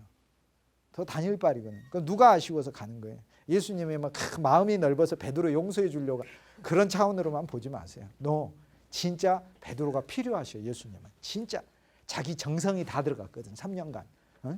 그 오만 방자하고 마음대로 막 칼 휘두르고 막 날뛰고 뭐 할 얘기 안 할 얘기 다 하고 다니고 막 하는 그 베드로를 참 3년간 진짜 목양해 놨는데 그러면 어떻게 하겠어? 부인했는데 그러면 나 다시는 네 안 본다면 하나님 경륜 안 이루어져 버리는데 어떻게 하면 예수님 그럼 또 사시고 예수님이 그러면 다시 모든 나라 다 다니면서 합니까? 진짜 아쉬운 거는 베드로가 아쉬운 게 예수님이 아쉬워요. 예수님이. 베드로가 예수님보다도 더 다닐 거거든요. 그래서 사실은 예수님이 사정하러 가신 거예요. 베드로 그 한 번 실수한 거 가지고 왜 그래 사람이 이러고 가신 거예요. 그게 왜 그래? 베드로 왜 그래? 괜히 삐지지 마. 괜찮아. 나 아무렇지도 않아. 그 동산에서 자네 봤을 때 나니까 자네 걱정했어 오히려 그거. 괜찮아. 또 부인해도 돼. 이렇게. 증가하셨다. 그리고 베냐민이다. 벤야민이에요. 원래 이름 베냐민 우리는 이렇게 하는데 야민은 오른손이란 뜻이고 벤은 아들이니까 오른손의 아들. 하나님의 우편의 아들이 되셨어요. 그리스도는. 그리고 우리를 하나님 우편에 앉게 하신다. 그 말이에요. 그러니까 그리스도 예수가 하시는 사역이에요. 자 보세요. 그래서 에서의 족보에서는 뭐가 나와요? 에서는 장식하고 결혼하고 황금하고 결혼하고 자기 향취하고 냄새하고 결혼하고 해가지고 만드는 성 이름이 하나는 쓰레기더미요, 하나는 폐허더미요, 하나는 자기 자랑이고 하나는 완전히 질투 다툼이라 이런 식의 디나하바, 아윗 이런 성을 세웠다 이러고 나오고 야곱은 이 그리스도 예수로 이렇게 하시는 일들이 이렇게 나오는 거다. 그러니까 이건 단순히 육신적인 그것만 나오는 게 아니라 그리스도 안에서 이제 증가하는 부분들이 이게 예수님이 하신 사역 전체다 하는 거죠. 이게. 그래서 이것은 야곱의 12아들이 나오듯이 예수님이 수고하시는 야곱으로 오셔서요. 예수님도 얼마나 고생하셨는지 아세요? 예수님 만나자마자 베드로 하면서 설교 한번 멋지게 했더니 베드로가 다음 주에 당장 저는 로마로 가서 십자가에 못 박히겠어요. 천만에 그런 거 안 이루어져요. 얼마나 수고하셨어요. 베드로라는 그 땅을 옥토로 만들기 위해서 얼마나 가르는데. 그 온갖 수고를 해서 신부를 얻듯이 7년 봉사해서 라헬을 얻는 그것은 예수 그리스도의 옛사람 안에서의 7년, 마지막 아담으로 오신 7년, 새 아담으로 오셔서 둘째 사람으로 오셔서의 7년의 온전한 봉사를 통해서 라헬을 얻는 것처럼 그렇게 우리를 얻으셨다. 레아를 아내로 두었다는 것은 예수님이 원치도 않았는데 아내를 얻었다 그 뜻이 아니라 하나님이 준 사람이 아버지가 준 자다 이 말이에요. 그래서 예수님이 요한복음을 뭐라고 이야기하냐면 내가 선택한 자들이다 이렇게 얘기를 하지 않고 아버지가 내게 주신 자들이다 그렇게 얘기를 해요. 그래서 야곱의 신부가 하나는 레아이고 하나는 라헬인 것은 우리가 아버지가 예수님 손에 준 의미를 이야기하는 거고 라헬이라는 측면은 예수님이 14년간 옛 사람 안에서의 7년 이 7년은 우주적인 인생 전체를 말합니다. 우리의 인생은 7일인 거고 그리스도의 인생은 7년인. 그래서 그리스도께서 온갖 수고해 가지고 얻은 신부가 우리예요. 그러니까 진짜 아까운 거는요. 우리도 주님 필요하지만은 사실 저는 개인적으로는 주님 당신이 나를 더 필요로 합니다. 나는 그거 잘 알고 있습니다. 이렇게 기도합니다. 진짜로 그렇게 기도합니다. 주님. 그러니까 주님이 조심하셔야 됩니다. 저 너무 쪼지 마시고 저 너무 힘들게 하지 마시고 그렇게 야곱의 길을 선택한 사람은 속임도 많이 당하게 되고 고통도 많이 당하게 된다. 마이너스 당하게 된다. 사기 전문가를 하나님 사기 전문가를 옆에다 두셔서 완전히 사기꾼을 속임당하게 하신다. 그러면서도 야곱은 그 안에서도 내적으로 확장된다. 외적으로 교회의 확장이에요. 이것은.